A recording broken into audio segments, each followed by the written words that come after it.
Holy shit. Dude, you going to make it tonight? For a while, I'll be able, okay. All right. Shit.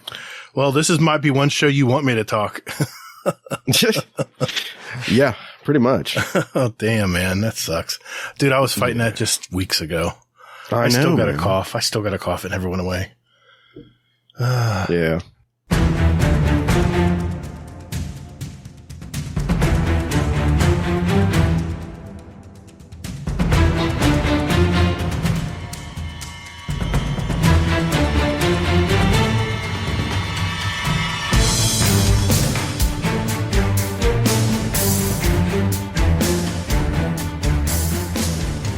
Hey, what's up, everybody? Thanks for spending your time with us today. Welcome to episode 195 of Guardian Outcast. It's a Destiny podcast. Hey, if you love to play the game Destiny 2, you've come to the right place. We're a couple of gamer dads that have played Destiny since that day one release back in 2014, and we're just as passionate about it today as we were back then. We discuss key topics and news within the gaming community so you can be in the loop. And we not only seek the stories of Destiny content creators, but we're a podcast that gives a voice to the stories of our Destiny community members out there. And in this game, that's what it's all about, right? We're the show that asks, how do you, Grandmaster? I'm your host, Todd, the Gator, and my co-host Hazel is here as well. I think I know how you're doing, but how you been, man? Oh, shit. Doing all right. My daughter came home Friday from school, and she was not feeling well. So she decided to pass her sickness on to me and my wife. So yeah, it's great. Now she's feeling better, and my wife's like a day or two behind me. So she's like, maybe I won't get it. I was like, if you don't get this, I'm going to be super upset with you.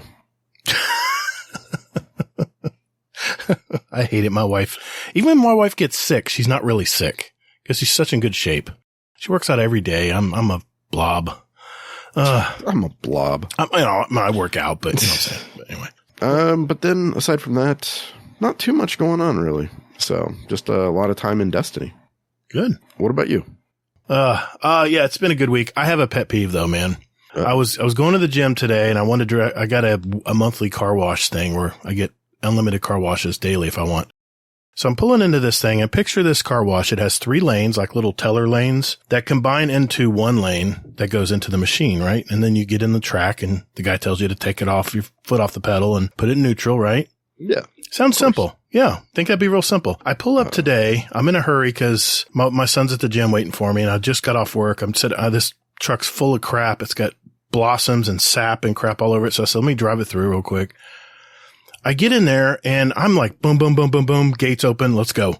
Well, the employee is saying, come on through. I'm like, wait a minute now. You got like a mass amount of cars here trying to funnel into one spot. And here's the pet peeve I have. I have a pet peeve against people who don't pay attention to when they come out of the gate, because all of a sudden they think you're getting in front of them because everyone has a different package, you know, and the only way that package will be applied to your car is you have to be in that order. Otherwise, you might get someone else's crappy cheapy wash, you know? I'm paying monthly for a good wash. Anyway, the lady's telling me to keep going forward. I'm like, I'm almost on his bumper. She goes, keep on going. I'm like, hey, I pointed to the left. I said, that car's going to run you over if you don't move out of my way. And anyway, there's another car trying to merge in front of me. I'm like, she's trying to stuff everyone into this funnel. And the problem is there was a silver car to my left that came out of the gate after me. And wasn't paying attention and thought I was getting in front of him. I'm like, see, this is why I stick half the ass over the gate where it doesn't let anybody out until I'm fully clear to go through. Anyway, that's just something that was on my mind today on my way home. I was like, I got to tell Hazel about this. Yeah. It's always good to keep your ass out. Always keep your ass halfway through the gate. There's the title. All right. Well, yeah, it's been a good week, man. It's another Gator and Hazel show. And since Hazel's a little bit under the weather, Mr. Rodimus Prime is going to join us later in the show to help us out. And, but here's what we have lined up this week. We're going to go over our week in Destiny 2. And from what I hear, it's a lot. Hazel's going to go over this week at Bungie for the 7th week of Season of Defiance. Our topic of the week was suggested by one of our moderators and Patreon member, and that would be the very same Rodimus Prime. And the subject is changes to the build crafting system since Lightfall was launched. We'll go into what has changed, the quality of life upgrades with build crafting, and we're even going to share some of our build examples of stuff we're putting into build crafting right now. Finally, We're going to give our final thoughts on what we think about the new build crafting system. Then we're going to go and answer your questions from our SpeakPipe voicemails and our Discord. We're going to announce our question of the month for March as well. So as you can see, it's another jam-packed show. Someone else is going to be talking at the end of the show. I want to keep it a surprise, but Uncle Scumdeath will be back next week. He did send in a Scumdeath corner, but Uncle Scumdeath, we're going to play that one next week because we had a special Destiny advertisement that we're going to play at the end of the show tonight. All right, let's roll.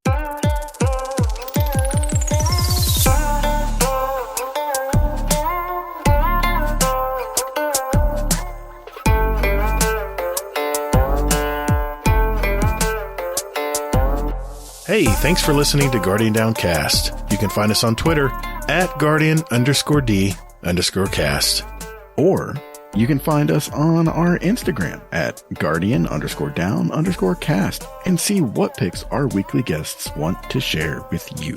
Or, you know what? Just visit our website at guardiandowncast.com for all of our contact information and where else you can find us to play any past episodes you like in any order you like, right from your browser. Man, don't or me. Hey, Guardians, while you're at it, follow our Guardian Downcast show playlist. We have it on Spotify and Apple Music. We post these links in our show description every week. So check us out, and later, Guardian. Toddles. That just felt weird. Why is that weird? No, I'm just saying that for the... Yeah, I'll edit that out. Don't worry. All right, Hazel, sounds like we had both had very busy weeks in Destiny 2 this week. Let's start with you, man. What went on in your week in Destiny? Oh, well, I actually paid attention to Guardian ranks this week. Really? Yeah. And I have thoughts. All right. I'll get to those in a second. Okay. So, this week I was looking at Guardian ranks and I was like, what? Out of curiosity, not that I care, but I do kind of care. Yeah, you care. Because, let's be honest, it's always like a competition between you and I. Whether we make it that way or not. I was just thinking that. Why am I thinking that? Exactly. I'm sorry, continue. No, you're fine. So, I know you're at level 6 still. Mm-mm. I'm almost at 8, bud. You're at 6 still. No, just kidding. Okay. But, so I know you're at 7. So I was like, okay, so what do I need? I think I was at level 7 too. And I was like, what do I need to be level 8? So I looked it up and I was like, I need 3 legend missions from the weekly campaign. Oh yeah, I got that one too. And I'm like, really? I was like, do I 3 really of them want to do this? Well, yeah, I was like, yeah. Like, how much do I hate myself? Right? I know, exactly. Now, Soccer did tell me last night, I'll tell you about that later, but he said you can repeat the same one 3 times and it counts. Yep. And you got to get a score of 100 grand. I don't know how easy that's going to be.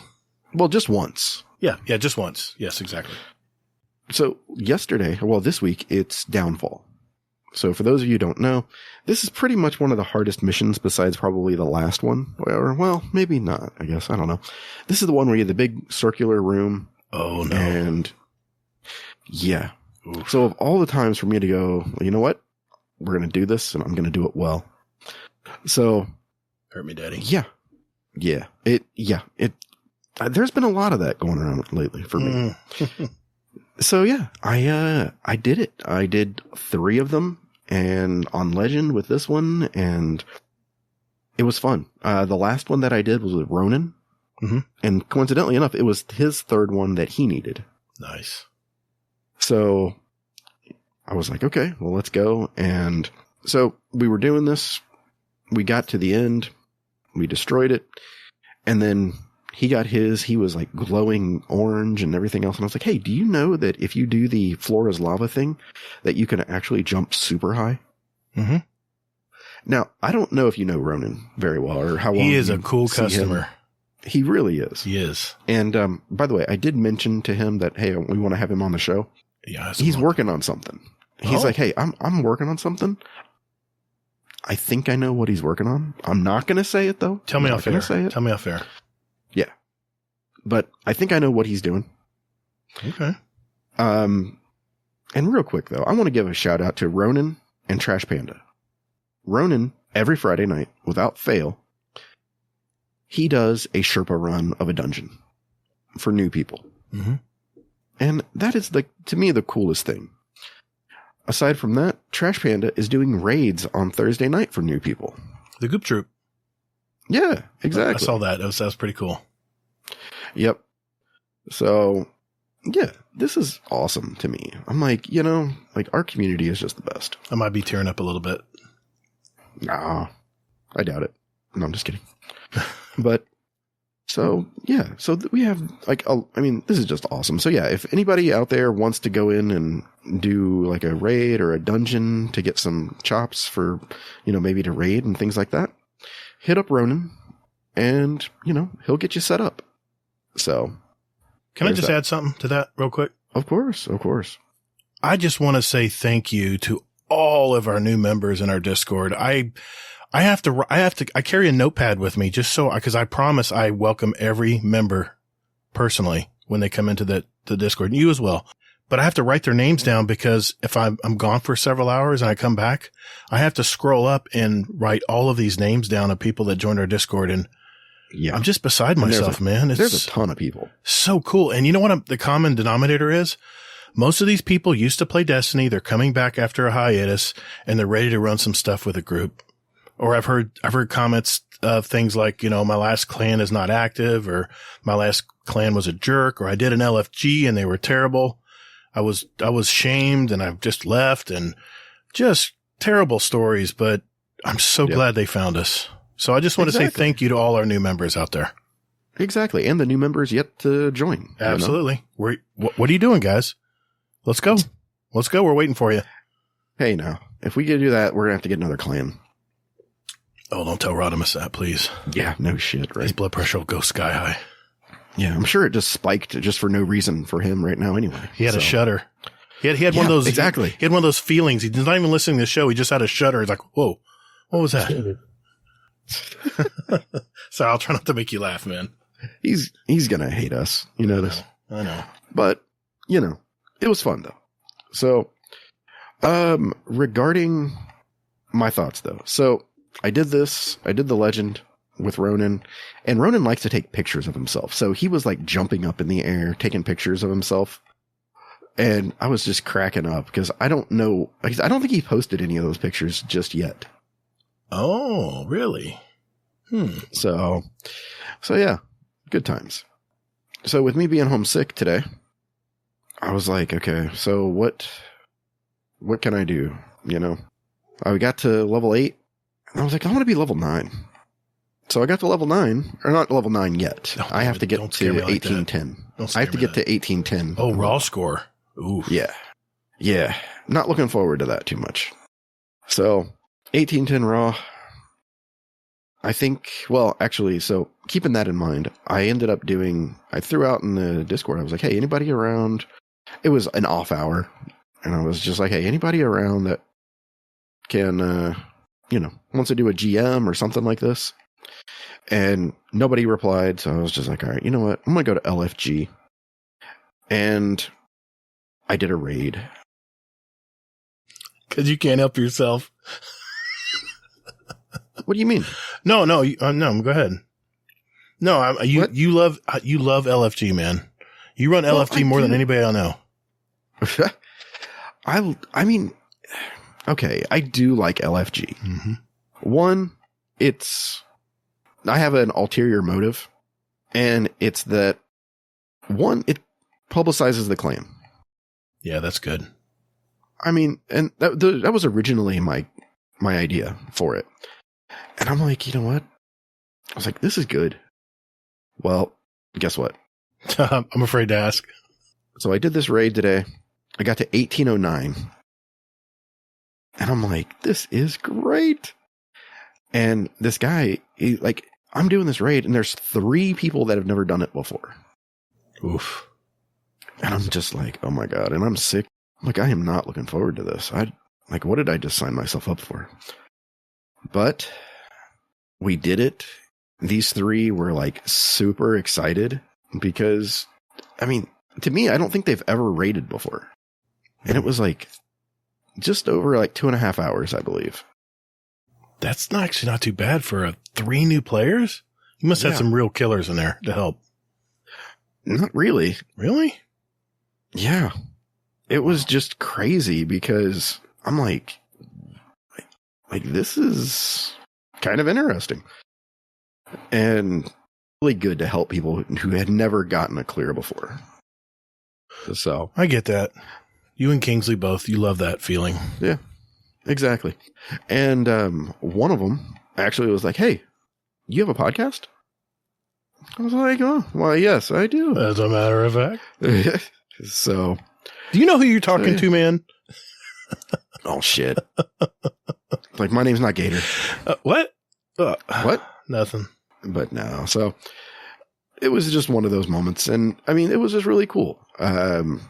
So I just wanted to give a shout out to those guys. They were some good guys. We got through it really quickly for the most part, and it was good times. Nice, man. Good deal. So what else went on this week for you? Shit. Oh shit. I did Gambit. Trying to get to 18 whatever. What? Oh, Pinnacles. Yeah, that's right. Yep. Now, damn it. Now you got me. My competitive juices going now. Now I got it. Now I got to match you now because I'm on level 8 as well. I mean, I'm on level 7, almost 8. And let's just say I have just a few things left to do as well to get to 9. Yep. Let's just push each other to 11 before the season's over. Oh shit, man. I think I might stop at 10 just because I know what 11 consists of. And oh, really? Can you tell me? It's like soloing a dungeon. Oh, I'm out. Yeah. That's frustrating, man. I mean, but see, I want to solo a dungeon. I mean, I don't know if it says like which one that you have to do, or I think it says the most recent. Oof. Let's see, most recent would be what? Spire the Watcher. Oh, well, you've already been trying to do that, or did you do that already? It's not retroactive. It's not retroactive. Come on, so Bungie. I haven't done it yet, but yeah. That's bull, man. It should be retroactive. If you check the box, you check the box, you know? Yeah, but still, they want you to interact with the content. And that I kind get of thing. I get it. But so I've got thoughts about Guardian ranks. All right, let's hear it. Okay, so I think Guardian ranks is good for what the intent was. I'm sorry. What was that intent again? I'm sorry. I'm just trying to remember what their goal was. I'm sorry. Oh shit. Sorry. No, I'm being serious. I'm trying to remember what the intent was because I had such high hopes for this, man. I don't even know what they're doing now. So Guardian ranks isn't for us. Now, what I mean by that is that Guardian ranks it's for the new player. And the reason why I say that is because it's a progression. So what you're supposed to do is you're supposed to go ahead and just follow it in order, and it will go ahead and lead you to everything that is doable in the game. I'm listening. So, so for starters, it starts off with a legend lost sector. Mm-hmm. And then what happens is that it leads you to basically like doing raids and doing things like this. And it's just, again, it's not for us because we do all this stuff. We have a community of people that, that we play with. I mean, like 800 people strong just for us and our group and just our Discord. That's not counting people in, the other Discords. Oh yeah. So, we've got over 1,000 people that are diligently playing this damn game. And that's not who Guardian Ranks is for. Guardian Ranks is for the new person that wants to get into the game and they don't know what to do next. So for us, it's just a checklist. For a new person, they're looking at this thing like it's the Bible. Mm. Well, I wanted to add to that. I want to make sure you were finished with your thought. Yeah. See, what I did this week, I said, you know what? Let's just go back and see what's required for rank 1, rank 2, rank 3, rank 4, rank 4. Yeah. Rank 5 and then 6. They give you practically like the 6 ranks right there. And then, you know what? I had an epiphany. I said, this is how they bring new Guardians into the game. The new light experience, the new light story was kind of convoluted and just kind of grindy. I ran it several times. It was not fun in that middle part. They'd say, go play Gambit. I'm like, ugh. But when I saw what they had to do to progress, and then they glowed when they did, Yeah. Bravo, Bungie. That's your carrot at the end of the stick right there. It's like, oh, hey, I can glow. I can jump really high. This is pretty cool. It certainly is another form of the new player experience, and I got to say I like it. Yeah. So maybe you're right. Maybe it is just for the new player and it just giving us a bone, basically. Yeah. And I think what I'd like to see is like the next step of this where it's for the seasoned player. Okay. So like a next iteration, you mean? Yeah. Okay. So there's like 2 different paths, things like that. Mm-hmm. Okay. I could see that. You know what would just make so much difference, especially with our groups, like our Discord, or even let's just break it down to even our individual clans. And we talked about this last week. Man, just put leaderboards up. I know soccer ran this lost sector in 5 minutes and 38 seconds. I could beat it. Who am I kidding, really? But I'm just saying hypothetically, I could beat that. He's number 1 right now. I'm going for it. It's just such replayable content. It's free real estate for Bungie. I killed myself trying to beat one clan member who me and I always went toe to toe on how many levels we could clear in Call of Duty zombies. And every day after, I talked about this story already, but every day after work, I'd log in and sure as shit, he got 1 level ahead of me. And I'd message him and say, nice, my turn. And then I'd jump in and I would play for hours. Why not, Bungie? That's the next step. We're all competitive, or most of us are competitive. And my dog, I'm going to shoot my dog, I swear. I'm not going to shoot my dog, but I feel like I want to right now. Mama's almost home. But yeah, Bungie, put a leaderboard in, even just a clan-based. Yeah. No, I mean, no one looks at the major leaderboards because then you got all the hackers and the people using Zims and, all the people. Well, not for long, but yeah, we'll talk about that. But, but people, Call of Duty leaderboards, the major ones, the general ones are such a joke because you'll get this most asinine stats. And you're like, that guy just cheated. There's no way he did it. No way he did that score. No way. He did it in like 5 minutes. Yeah, exactly. Like whatever. Press the easy button. How do you do a raid in 5 minutes? Yeah, exactly. So no, that's all I want to mention is I had kind of a revelation about, I know I've been poo-pooing Guardian ranks saying that, let us play the way we want to play and stuff. But you're right, man. I think you are. This is at least their Band-Aid fix on the new player experience. Yep. So yeah, I guess all I had to do was just look at the other ranks, huh? Yeah, that's all it took. Well, I mean, I kind of talked to one of the guys that I was raiding with because he's like, hey, I've never raided before. And I was like, oh, okay, well, why are you doing it? And he's like, I have to do it for Guardian ranks. And I was like, what the fuck are you talking about? My dumbass clicked through the shit and didn't really even look at it. Right. I was like, hey, free loot. Look at this. Wow. So, yeah. So there it is. It's working. At least on the new player side. Yeah. Who'd have thunk it? And let's face it, the established veteran Destiny community, we're never going to agree on anything. So good luck, Bungie. Yep. I mean, you look at my comment section on my YouTube channel after just a 60-second short, and you'll have some people like high and mighty. You'll have some people like just throwing out the insults.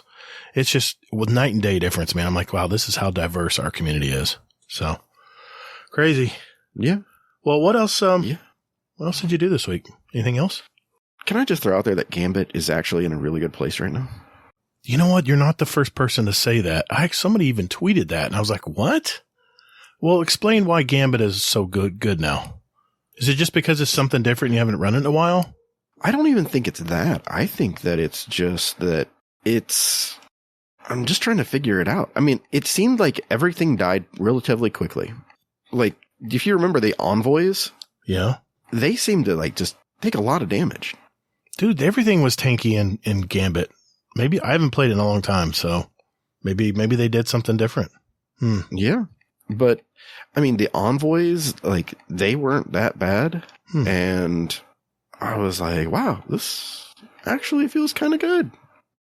What about the damage gates on the boss? They're still there. Okay. I mean, I'm not going to lie to you, but I mean, it is what it is though, you know? Okay. I mean, it's a catch-up mechanic. Right. I just don't think I'm savvy as far as the stacks and all that stuff. Maybe I just need to look into that more. It's just, but we get him down to a sliver and then all of a sudden there's the health bar. I mean, there's the shield. I'm like, you gotta be kidding me. We had this game won.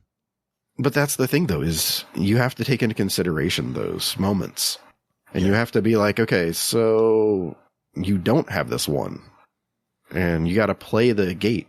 I mean, it's just like when you're working with like a barrier champion. Mm-hmm. And you just have to go like, okay, so you know how you accommodate for it? And you're like, okay, so the barrier is going to pop his shield at like a third of it. Mm-hmm. And then, 4 seconds after. So you just got to foresee what's coming and just be prepared to run quick. So unless you can gut it out and finish off everything in time, then don't push it. All right. I'm into I'll need to play a few games. I'll let you know next week. I'll try it out. I'll tell you that, I mean, you're going to like it. Because I like Gambit. I like the game. See, that's the thing is that you're really going to like it then. Because it is surprisingly good. Surprisingly fun again. Maybe. I don't want to throw it out there, but maybe I can get one of those little trinkets to put on my gun.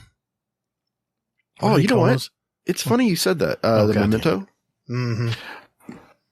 Because Warcry told me that he has like 4 of them. He got 4 of them because you can only hold one at a time. Yeah. And I'm cracking up. I'm like, all right, Warcry, I'll talk to you later. Maybe you need to play Warcry. I play Crucible all the time with him, but not Gambit. I didn't know he played Gambit. Okay, good to know. Yeah. All right. Okay, so try Gambit, folks. Give it another shot. Yeah. And this is from me, of all people. You despise Gambit. Yeah. I mean, you just made fun of Gambit. It was so bad. Exactly. Well, it was bad. Come on now. Maybe, you know what? Maybe they made this change when remember they reduced the health of some of the world enemies. Remember they did that patch a few weeks ago? Maybe they did it to Gambit, just didn't tell anybody. Or maybe Gambit launched this way and people just aren't playing it. Yeah. Which I feel bad about now because I can't believe I poo-pooed it. Well, that's what we're telling people to go try it. Maybe we can bring some resurgence back to it. Maybe I'm just medicated and... You might be a little drunk on cough medicine. Yeah, maybe.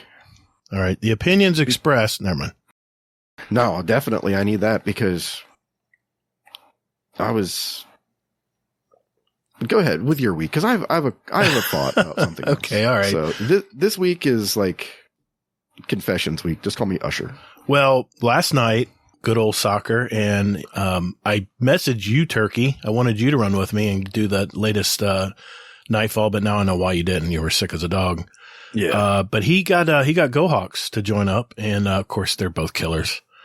And I said, guys, I'm going to have my little well of radiance over here. Okay. If you guys get hurt, you can come over here and dip in my well, and I'll have a Galahorn so I can help you guys blow up stuff. And well, I think, it was easy to decipher the score. Let's just leave it at that. But yeah, I died one time just because I overextended my jump in the first part of that battle. What's it called?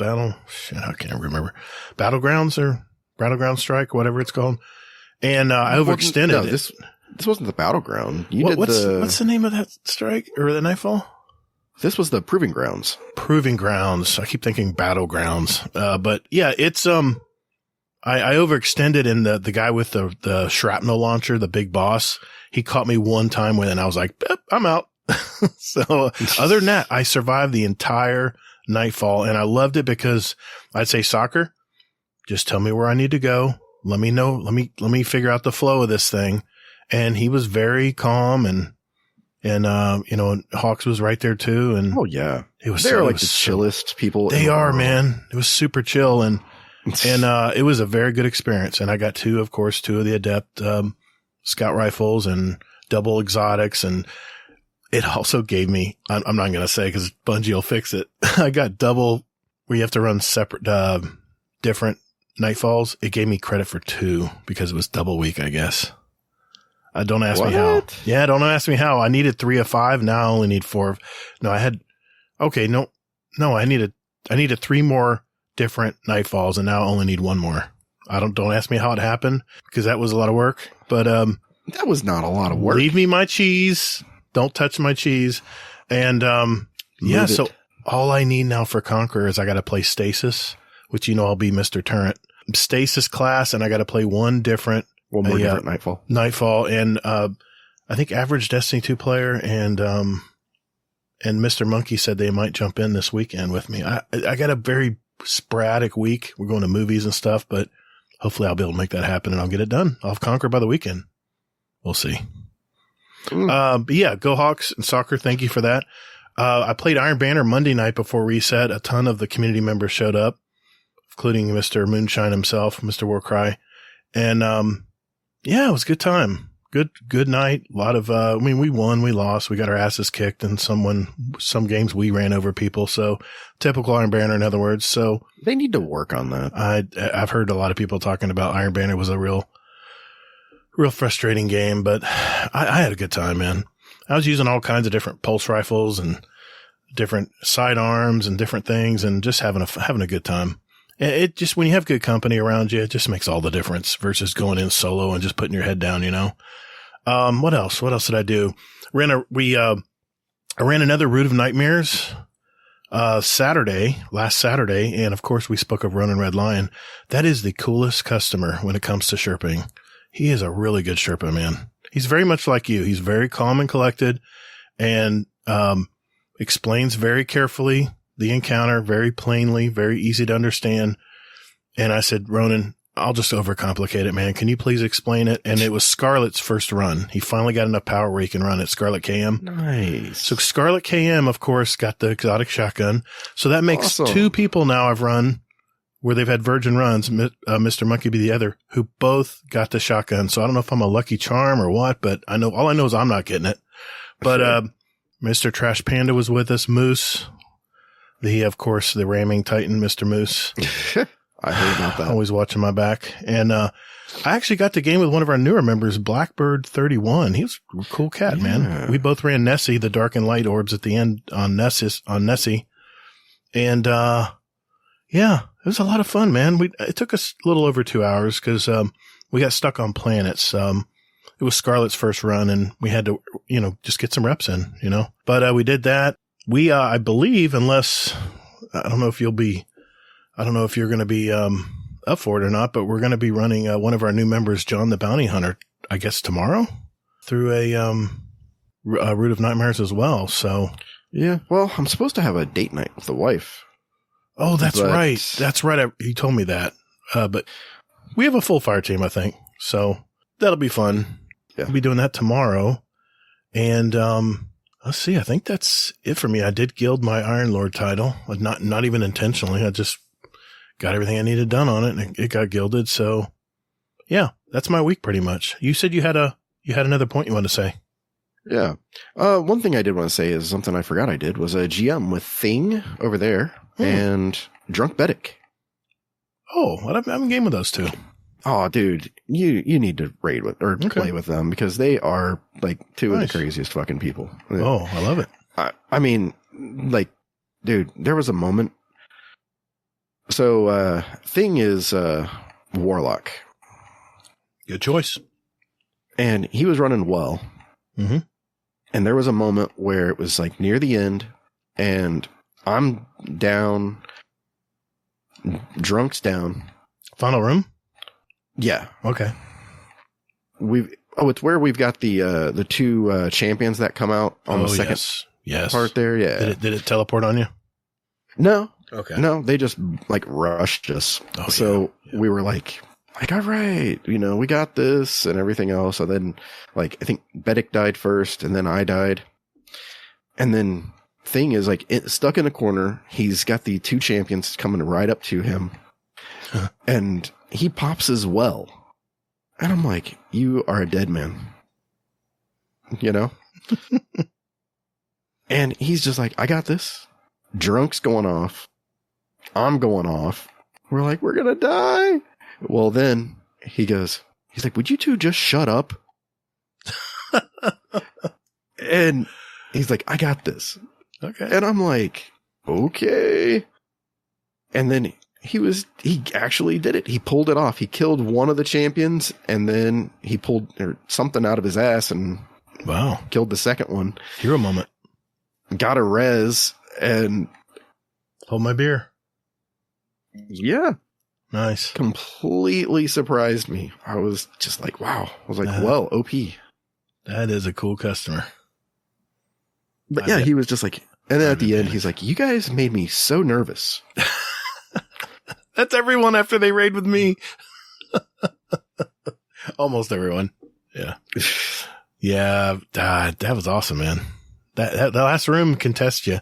If you're definitely a process you got to run through that with. And it was great because, soccer, okay, we got two unstops coming, unstopped champions coming right after that. We get to this line on the boss. I'm like, okay. He says, going to be coming out over there and over there. He says, as soon as I say, hit him with your galley. And what they used, I think GoHawks also, they were both using Strand, and they were just throwing Titan walls down and just lifting them up in the air. I was like, this is crazy, man. Yeah. They're just helpless. Is the way. They're just helpless. So yeah, I'm kind of glad that you can't use it on bosses though. Yeah. Yeah. It was so funny though. The champions are just sitting there, just nothing they can do. So yep. It was fun. It was fun. I'll definitely remember that. So yeah. Anything else? Anything else happened this week? Anything else you want to mention? So I want to give some credit to Bungie. And I'm going to chalk this one up to medication.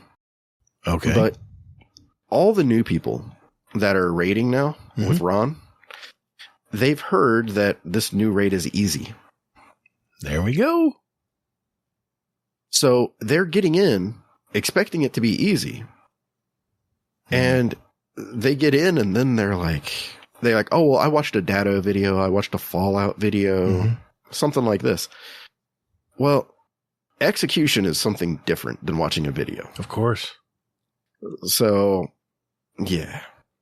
New people think they can do it, but then they have to execute. And that's where it kind of, the rubber doesn't always meet the road in that case. It just seems like if there's one raid to get people through, or at least get them to try raiding, you know, it just seemed like Ron was the one to do it. Yeah. Maybe even unintentionally. I don't know. Well, that's the thing is that, I mean, it's such an easy-ish raid. I mean, but it's easy for me because you're a raider. I've done all the other raids and, you know, I've played this game for this long and everything else. So, I mean, of course, for me, it's going to be easy. But for somebody who's new to it, it's going to be challenging. At least it's pretty to look at. Yeah. It's a beautiful raid. Yep. Nice. So you're giving kudos to Bungie on that one. Yep. Nice. Exactly. Okay. We'll put an asterisk by that since it was medication induced. Exactly. Yes, definitely do. The asterisk episode. There we go. All right. Well, thanks, Hazel. Well, you know what that means, man. It's time for This Week at Bungie.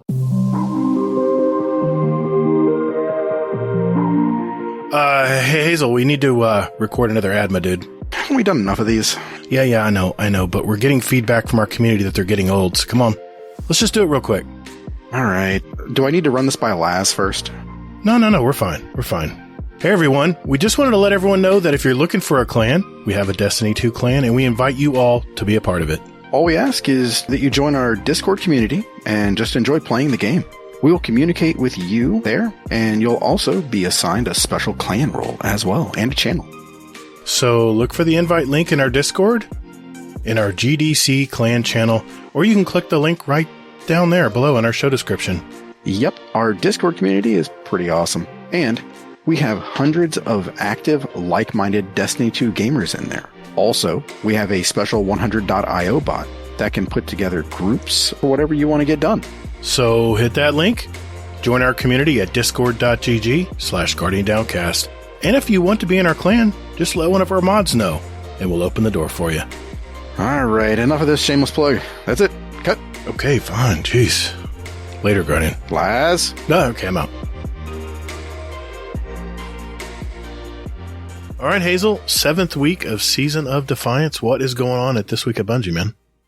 All right. 7th week. Okay. They do the intro where they say, hey, you know, this is what we talked about last time and things like this. Then they go into possibly one of the most hot button topics, pretty much, I would say, in the game at the moment. Yeah, definitely. And with it, it's basically that Bungie's stance on third-party peripherals are, they're no longer welcome, basically. So there are some things that are out there. And what they do is they will basically give you some cheat codes, some hacks, and things like this. They are designed for... Now, I watched a video a couple weeks ago, maybe a month ago, possibly. And it was from Astacross. Mm-hmm. And he talked about that that there's these things out there. I don't really want to name them by name, but I think you already did. You called one Zim. The other is Cronus. Not that it matters anymore because they're both done for now. But what they do is they give like supreme aim assist. They take away like stability, or they give like added stability. Things like this. They make the game easier than intended. And Bungie is basically going to go ahead and they are going to start tracking this, and they're going to start banning people who use them in a manner unintended. So there are some people that actually use these for, to play the game, like as they should be and things like this. But unfortunately, a lot more people use them for methods that they shouldn't be. Did you watch that Astacross video from back in the day? I probably did. I watch almost everything he puts out, but yeah, talking about Cronus, I go way back with Cronus, man. Well, I mean, Call of Duty and what's the other one? Maybe Battlefield. Probably. I don't know about Fortnite, but maybe Battlefield. You could use it in any one game. Of them. You can use it. Yeah, one of them. I mean, I know Call of Duty did. Call of Duty started banning people about this too. I heard about that.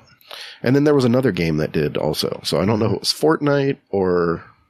See, I actually got my first Cronus device because I was in a community that I was a mod, and I was on multiple platforms, and I hated using the Xbox controller. I know Xbox players, it's hard to believe, but I'm a PlayStation player, and I like the PlayStation controller, and I use the Cronus device to be able to use my PlayStation 4 controller on my Xbox One or my Xbox 360 back in the day. Damn, been so long. But that's all I used it for. But you could always buy an upgraded model where you could literally program your controller like a modded controller, and you could give it like auto fire, no recoil, auto aim, all the cheats, all the cheaty stuff. You had to pay more for it, but I never intended to use it for that. Actually, our old community that's no longer around, we got into a big argument over this and about whether it was cheating or not because you're using a different controller or whatever, but we got a little heated. But I was using it strictly as just an adapter so I can use a controller on a different platform. But I know the Cronus very well. And all it does is it sends a dummy signal to your when you plug it in. You have to use a plugged in controller to use it because it's like a flash drive that you plug your controller into on the other end of it. Mm-hmm. It just sends a false or a check signal to tell the console that you're using a controller for the console. Once that's done, then it accepts any input that you give it off of this Cronus. So that's what people are using it for and why it can get really muddy. So yeah, that's, I know Cronus very well. I never use Zim because I'm not a mouse and keyboard player. So, but I know Cronus. Yeah. I don't know why I shared it's that. Interesting though. Yeah. I just have a history with Cronus device. I mean, I'm glad to see this is happening, but I've got a question. Mm-hmm. Okay. How many people is this really going to impact? I mean, there's two schools of thought on this to me. Mm-hmm. One, either it's impacting a lot of people or it's not impacting a lot of people and they're doing it to appease the higher end players that are encountering it. Yep. So I don't know. Either there's enough people and enough demand where they're like, hey, we need to do something, or they're just trying to throw a bone to the higher end player. Yeah, I don't know either, man. I really haven't. It's just so subtle. I mean, unless someone's coming at you with an auto shotgun, then of course he's cheating. Those are very obvious, but most of these people that use these devices are very sneaky about it. And there's sometimes even an A/B switch where you can switch it off and on whenever you think you need it. There's all kinds of stuff out there like that, man. Not even Cronus. It's all kinds of devices that are made to do that stuff. Here's my only sticking point on this. I know there's a lot of people out there that have rheumatoid arthritis or they have physical difficulties where they want to play the game and they need these devices to be able to program the controller so they can use certain buttons instead of other buttons. And from what I heard, paddle controllers and scuffs and all that can still be used as long as you're not using the programmable part of it, for like auto aim and all that crap, because they do offer it on those too. I worry about how they're going to be able to differentiate between the two. The cheater versus the person who really needs it to enjoy the game. Well, I mean, if you think about it, it is pretty easy. How's that? Oh, what, taking advantage? Well, exactly. I mean, like, how are they, like, because you can still suck with those. Mm-hmm. But to me, it's going to be people that, are completely popping off. Those are going to be the ones that are going to get the boot, The 97% headshot rate, that's a dead giveaway. That's very high, in other words, if you look at their stats. What do you mean? I'm sure mine's that high. Mm-hmm. I think mine's 50-something%. Of course, I'm like a human amount? Yeah. But yeah, you'll get these people who have like, and the streamers will look them up too. They'll look their stats. I'm like, okay, 97% headshot rate. Okay, we know you cheat. Because no human can possibly get near 100% headshot rate. There's just no way. Especially in this game. Yes, it's so fast paced. Yeah. Yeah, I agree. Well, I think Hippie said something on Twitter that they have their information. They know the difference. Yeah. Yeah, exactly. I mean, I'm not too worried about it, honestly. I mean, one, I don't use either. So I don't either. There's that. But I mean, I don't know. I mean, I just don't think this is going to impact. I don't think so. The way that people think it is. I don't know. Here's hoping though. I mean, all the streamers are all like, on board with it. Celebrating. They think there's probably going to be a ban wave. I don't know. Yeah. A ban wave of like 4 people that don't say anything. I have no clue. Yeah. What I'm waiting for is that one streamer who like was using it and now they're scared and now they're like, I can't do it anymore. And then everybody's going to expose them. That's going to be great. I can't wait for that. You get to the point now when you play Crucible, you're like, man, that was a quick headshot. And you wonder, was it because he's really good and has practiced and honed his skill on that weapon? Or does he just have an auto aim, mechanic on a device, You never can tell. But I used to worry about all that crap. And now I'm just like, I'm moving on. I respawn and I go shoot something else. Yeah. But you never know though. You never know exactly. Was that human or was that what? But yeah, it's like, was that skill or do I just suck that bad? Or if you play enough Crucible, you can tell the difference sometimes because just the time to kill is like less than half a second. It's just so quick. And you're like, wow. Yeah. Then you think, okay, maybe they had kill clip equipped, maybe they had kill clip procced. Maybe that's why I went down so quick. So there's so many factors, man. It's really hard to tell. And the cheaters love it because they can blend right in. Maybe not for long. Exactly. And that's the thing. Like tonight, I jumped into trials just to get another pinnacle. Mm-hmm. And I'll be damned if I got seemingly killed from a one burst from a pulse rifle at 100 resilience. And I'm like, I don't understand. The game just started. I was the first person to die. Oh, so he didn't kill anybody else ahead of you. Right. Then you have to wonder. I don't understand. I mean, sure, he got a headshot on me, but you can never one pulse someone. 100 resil though? There's no pulse rifle that you can do it in one pulse. I can't think of any. At 2 pulses is usually what most good pulse rifles, or 1.5 even, where you have to pull the trigger twice. And 3 times is the norm for a pulse rifle, but never one shot, dude. No. Unless you have kill clip or, I don't know, one of these other damage perks activated. But you said the game just started. That's fishy. Yeah. That's fishy. Right? So, I don't know. Maybe he was radiant and I don't know. So yeah, quick update. I just ran another GM with Metal and Shadow Flu right now during the course of all this. Don't tell me you're at 1810. No, not yet. Not yet. But Metal had the nicest thing to say. Right. I wanted to read it. Yeah. So if you remember, Metal didn't really play in-game stuff too much when he first joined. I remember. So, but yeah, I think I was his first GM, I believe. I don't know though. Oh. I think so. Maybe.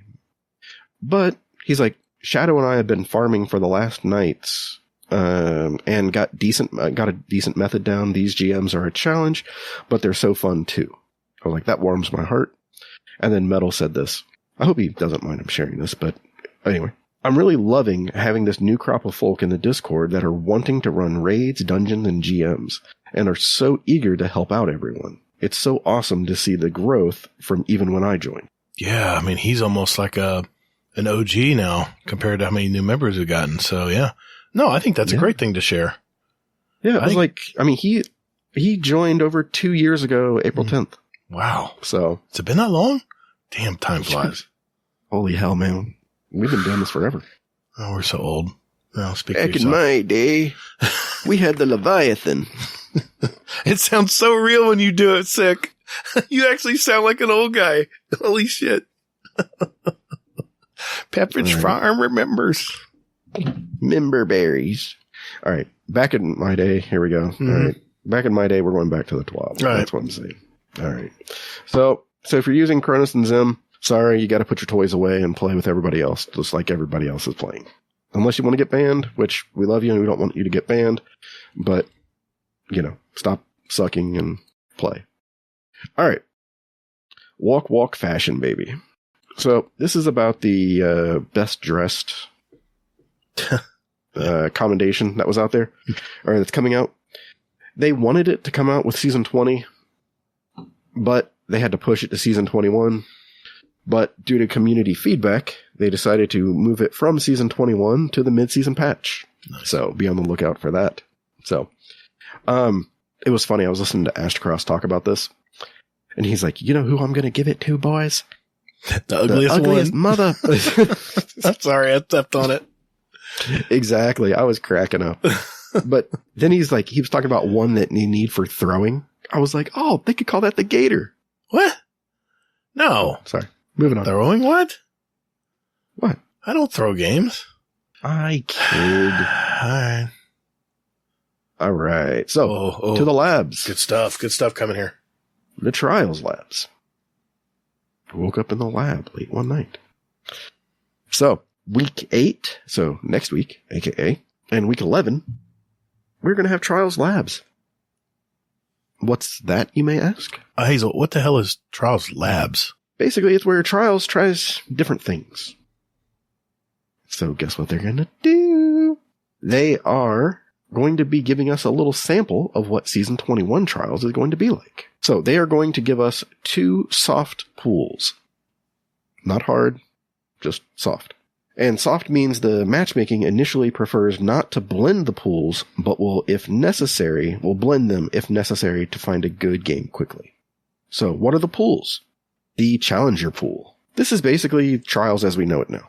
That's basically it. This is where basically you want to go flawless and you're playing in here. So, yeah, nothing new. Okay. The Challenger pool. Wait a minute. Are you sure? Well, okay. Well, regarding the pool itself. Okay. So it's basically like the general pool that everybody's going to get in and start murdering and things like that. Yeah. Like before the flawless pool on the weekend, right? Correct. Yeah, or Saturday or Sunday. Yeah. Sunday. Yeah. Sunday. So with this pool matches based solely on connection. There is no matching based on tickets, wins on tickets, wins weekly, or skill. Oof. This is D1 Trials right here. I like this. Players who have any card with no losses, including a card after a reset, or those playing with someone on their team that has a card with no losses, will be placed in this pool. Have any card with no losses, including a card after reset. Okay. That's very ambiguous. Yep. It is, and I've got questions. I do too, man. So, there's another pool. This is the second of the 2 pools. This is the practice pool. So, this pool is targeted at new or less experienced players who are not ready to give going flawless a shot. And it represents a place for them to dip their toes into Trials without being thrown straight into the deep end. It's an interesting concept for when I say this right now. So this pool matches based on connection and weekly performance. How well you've done in Trials this week resets, and this resets every week. Only players with a flawed card or those on their first game of the week can play in this pool. Everyone in your fire team must have a flawed card or be on the first game of the week. I'm reading this again in my mind. Yeah. I know. I'm not going to fault you at all because those are you got to break out your Bungie decoder ring for this. Oh my God. Okay. So this pool has stomp protection.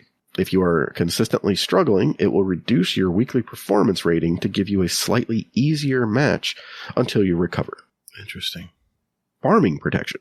If the system detects that you or a fire team member are likely attempting to farm the practice pool, it will slow down your matchmaking times initially. And if you continue, it will lock you into the challenger pool for the remainder of the weekend, regardless of your card state.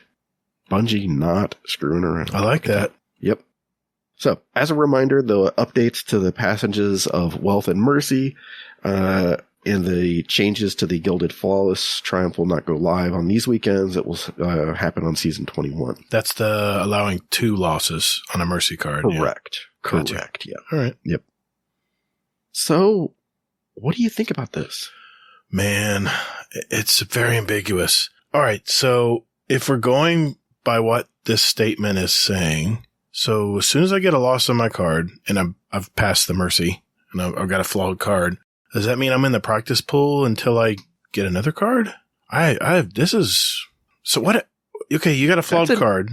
That's an interesting thought that you said, because I was looking at it a different way. Oh yeah? How were you looking at it? So say your idea again. Okay, once I get a flawed card, in other words, I get one loss past my forgiveness, my Mercy card, does that mean I'm playing in the practice pool the rest of the weekend? What happens if I get 7 wins eventually? It's a flawed card. So if it's a flawed card, you're in the practice pool, right?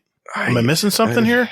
I guess. I don't know. I mean, yeah. I originally thought that was going to be like you could pick if you were in the practice pool or the challenger pool. See, but then it says in the challenger pool, players who currently play trials on a week-to-week basis and who want to go flawless. I mean, everyone starts in the practice pool when they get their very first game and their very first card. Yeah, exactly. And then it branches off from there, right? Yeah. So, I mean, can you get 7 wins in the practice pool, or is it going to kick you up to the challenger pool after?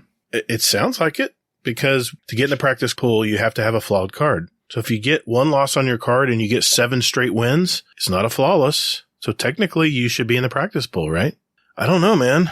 What do you think? Yeah. I mean, think they're going to kick them back into the challenger pool once they start winning? Or they did say farm protection. But see, farm protection means that it will lock you out. Like if you start let's face it. But farming protection are the games, Hazel, where 3 guys that are full killers just run you over and 5-0 you.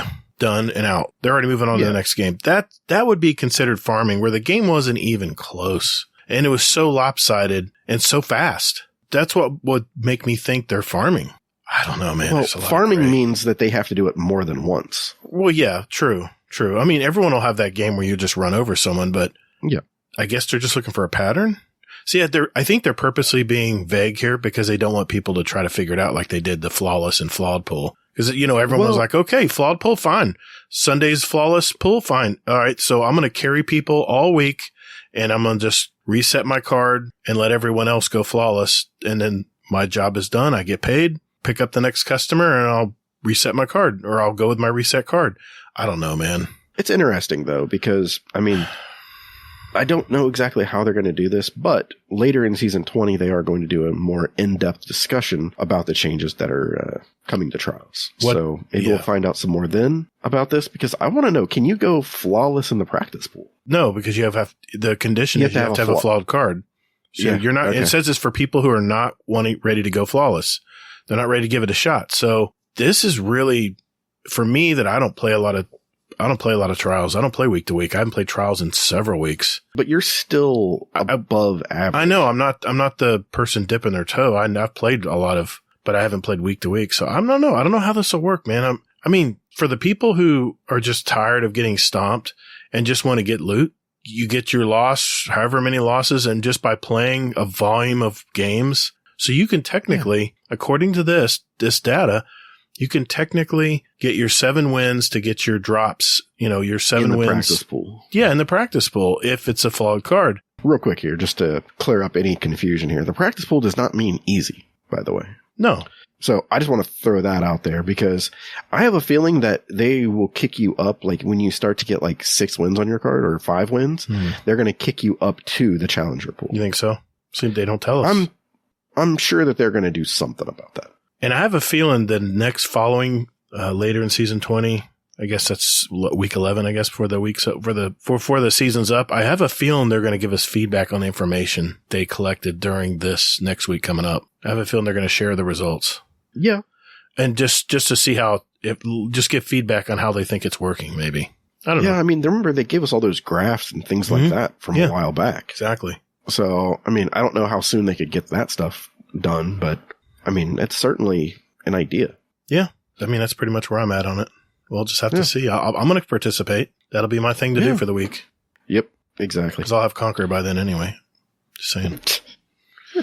This guy. Are you going to guild it? What's that? No, I'm not. That's my question. I'm not going to guild it, no. You. Same reason I don't guild my Glorious. I got my Glorious. You didn't earn it? I'm happy. Oh. No, I earned my. Yeah, I'm still rocking the Glorious, and I didn't earn it. So. Oh, that glitch? No, I earned it on one of my characters. Yeah, I display it proudly because I went through all the hell to get it. Are they ever going to fix that? I think they were supposed to do it with the mid-season. Mid-season. That's next week. Okay, gotcha. All right. Yep. So, got some time to kilt. Asking for Bungie Foundation. So, Bungie is doing their kilt, the annual Kilts for Kids. This is their 12th one that they've done. And they are trying to earn $77,777 for the Ronald McDonald's house. And they gave a stat here, and I was like, that's interesting. So basically, for $30, that will pay for a family to stay at the Ronald McDonald house in Seattle for one night. That's pretty cool. We have one here in Orlando, and they are fantastic. I've had people I know that have used that service because one of the people I know had a difficult birth of their baby. Yeah. And they stayed in the house free of charge. It was so cool.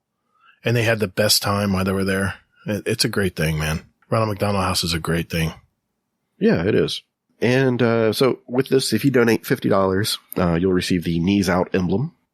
And there is that. And then they have other things here with like $100. You can receive a postcard. $250, a digital copy of a new piece of unique artwork. And then $500, you get a physical copy of it. So that's pretty cool. Yeah. So shit's broken. There it is. Movies. Art. And I should go. Love Hippie. All right. Thanks, Hazel. We will be right back. Hello, everybody. You are listening to Jealous Gaming on Guardian Downcast.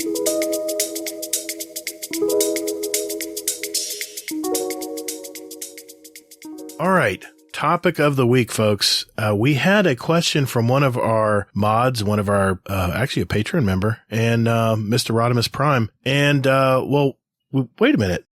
We have him here in our chat room, so why don't I just let him ask it?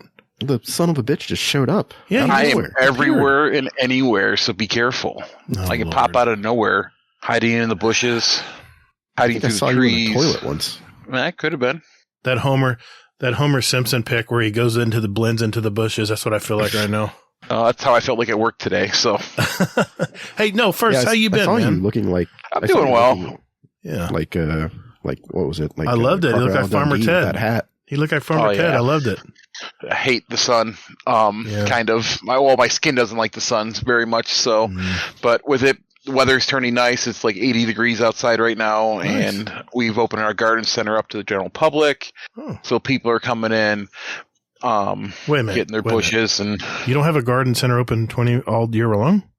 Well, you do, but like it's really busy now compared to it would be in the fall or the winter. New plants are coming in daily. Mulch is on sale, dirt's on sale, all that fun stuff. Well, the Big Blue Place has the best garden center, man. Yes, and you get the people who want like 50 bags of mulch to fit in their Honda Civic. Challenge accepted. How much of your muffler do you want left by the time you get home? Or my favorite, it's the guys that show up in the F-150s and Silverados and want a pallet of 62 bags of mulch to put in the back of their truck. I'm like, you can't take this. Dude, do you realize how much each of those weighs? Yeah, that's a ton. And they don't like, I'll make it. I'm going to go a mile. Okay. All right. Tires blowing. I've had it. Yeah. But that's your hope anyway. You're going to go a mile. One of these days, I want to see a truck fall apart, but I don't want to. Why I'm at work. That's all I care about. Dude, that's Florida, man. I mean, I'm not Florida, man, but that's Florida. I mean, every time you turn around, there's this old junky truck pulling a bunch of junk, and it's just like hanging on with rubber bands and bubble gum, and you're just waiting for something to fall off the truck. It happens here too, but the sad dose of reality is that Sunday night and the Monday morning here, we're going to get into the 30s again and possible snow. I did want to mention also, I just got my dash cams for my vehicles since the fiasco. I talked to my insurance company, by the way, and they're thinking of denying it, or his company's denying it. I don't know, but I'm going to have some great footage of Florida driving soon. I'll have to get one too and go down the freeways in Detroit. Compare. Detroit? Yeah. Oh, damn. We're going to have a new channel. There you go. Hey, that's a great idea, Hazel. A new channel. That's what we need. Absolutely not. I will start deleting channels at random. All right, be careful. His blood pressure might be shooting up. All right. Yeah. Well, no. Anyways, like the car channel? Yes. Yeah, okay. Yeah. Well, I mean, everything good, man? I mean, you... yeah, going well. I know life's been real for you lately, but... yeah, it's been getting there. Hopefully after Tuesday, it will start getting a little bit more somber, but we'll see how it goes. But nice. Just so everyone knows out there, I know there's some people in our Discord going through problems and going through their own life stuff, but my DMs are always open. You can go ahead and slide into them. I'm willing to talk to you. I've talked to a few people, and they appreciate it. So just know, for the community, if you're having a hard time, need to talk to someone, my DMs are always open. Nice to hear. Yep. Yeah, he's. I've talked to him and listened to him, and it's good times. Well, he's yelled at me. Does that count? Yeah, maybe. Did you deserve it? Okay. I mean, I yell at everyone, I probably deserved it. Someone's got to be the resident asshole around here. I know. That's fine. That's fine. Well, you had a question for our topic of the week, and I figured, what the heck? Let's let you. I mean, I'm sure you have questions, and hopefully we have answers. So, yeah, man. Well, we'll figure it out. I mean, I don't know if I'm considered a new player anymore, but I sat down for build crafting as far as like building your subclasses, but I know there's a lot of new people coming back and the changes going on in the world of Destiny, as we call it. Right. But build crafting, and what should people be looking for as far as their mods? And because there's so many mods out there in reality, like you can spend hours just talking about them or reading them, but how does someone know what they should be putting on their armor? Well, before we do that, can I mention something real quick?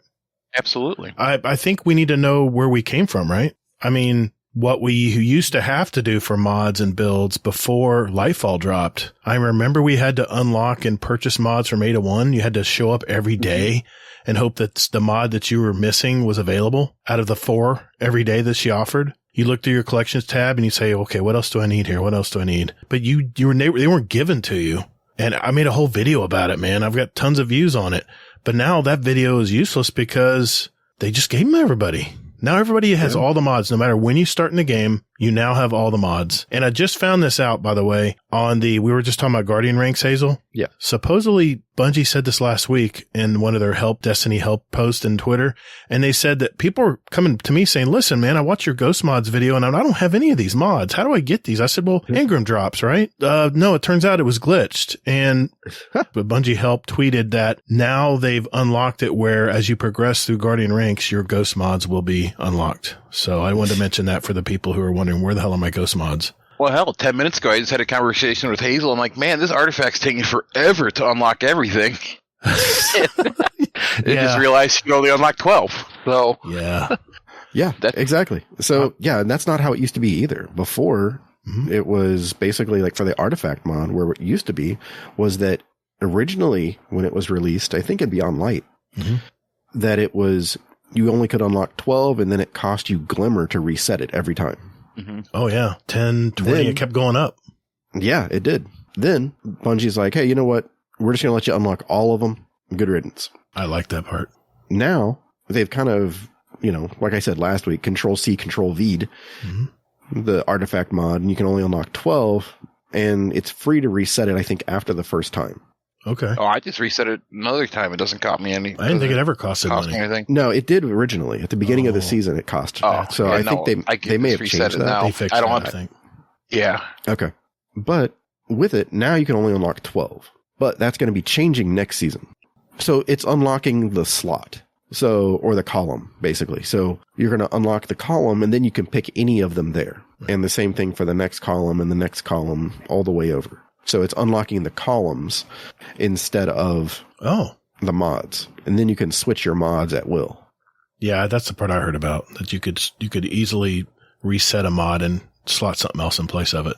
Well, no, it's not even resetting. You're not going to have to reset it.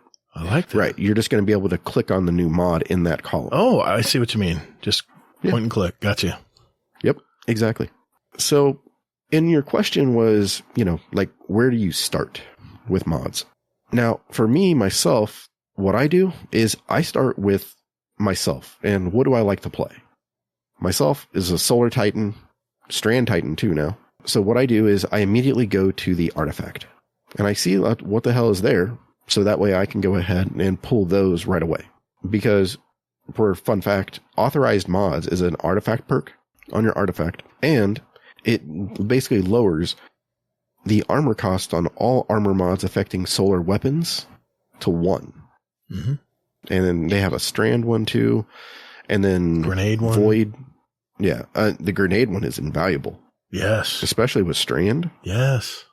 So yeah. So those are the fun parts there. And so basically those are my, like, what I build my builds around. So, like, look at what you like to play. If you like to play Arc Hunter, I see you, Ronan. Then the artifact mod's not really going to help you out too much with that. So then what you can do is you can look at doing other things at that point. Yeah, because I've ever heard a conversation with Kato. He said that if you really deep dive in the artifact, it kind of wants you to play Void anything, because there's a lot of Void stuff in there. So yeah. So, like, for example, like, the main thing with the artifact mod is about synergy. So if you think about it, there is the solar artifact, the authorized mods, solar, the grenades. Then also sticking with solar is Solar Surge. Collecting a fire sprite gives you an armor charge. Then on, like, for any class, the firebolt grenade applies more scorch stacks. And then damaging a combatant with a firebolt grenade spawns a fire sprite near them. So look at the synergy there. So you have, you throw a firebolt grenade, it causes more scorch, and then also spawns a fire sprite. And if you have Solar Surge on, then, you get an armor charge for collecting that fire sprite. The last column is Rain of Firebolts. Mm-hmm. When you have firebolt grenade equipped, gain a second grenade charge. So, I mean, look at the synergy between those 3 mods right there. So if you run solar, you definitely want to put on those 3 and the firebolt grenades. And then you get 2 of them. And then you can go ham with firebolt grenades. I know it's not sexy, but I'll tell you this. Firebolt grenades now are pretty damn sexy. Ugh. Annoying. In the Crucible, they're throwing them like hotcakes. Yeah, they really are. Especially in comp. And then, so that's just one of the synergies that they have. So they also have a strand synergy where basically you can shoot the tangle and then it suspends, it blows up. It just does a bunch of stuff. It creates a larger explosion. If you're not using this, you really need to look into this. And then Void has its own synergy too, but nobody plays Void anymore. So yeah, I've kind of deep dive in the strand this season, because normally I'm a Void Titan through and through, because I like giving shield to everyone, but I'm trying to stay away from Void at all costs for this season, at least, just to do different things. The first thing, I do what you do, Hazel. I look and see what class I play, what I main all the time, regardless of what new subclasses are out there. And I'm having fun with Strand, but I'm a Voidlock.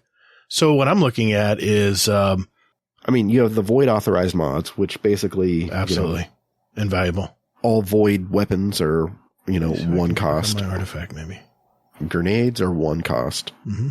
There's Bricks from Beyond, where if you kill a powerful combatant with a Void weapon, a chance to generate heavy ammo for your teammates.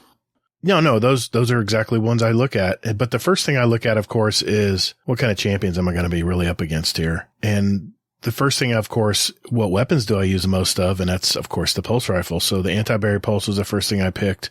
And then again, I picked the scout rifle for the unstops. And then finally the the auto rifle, and that way I'm covered. Overload champions are covered, my unstops are covered, and my barriers are covered. But the authorized mod, that tier 2, I use the grenade and void one because that's what I'm using a lot of. But the volatile flow is back this season.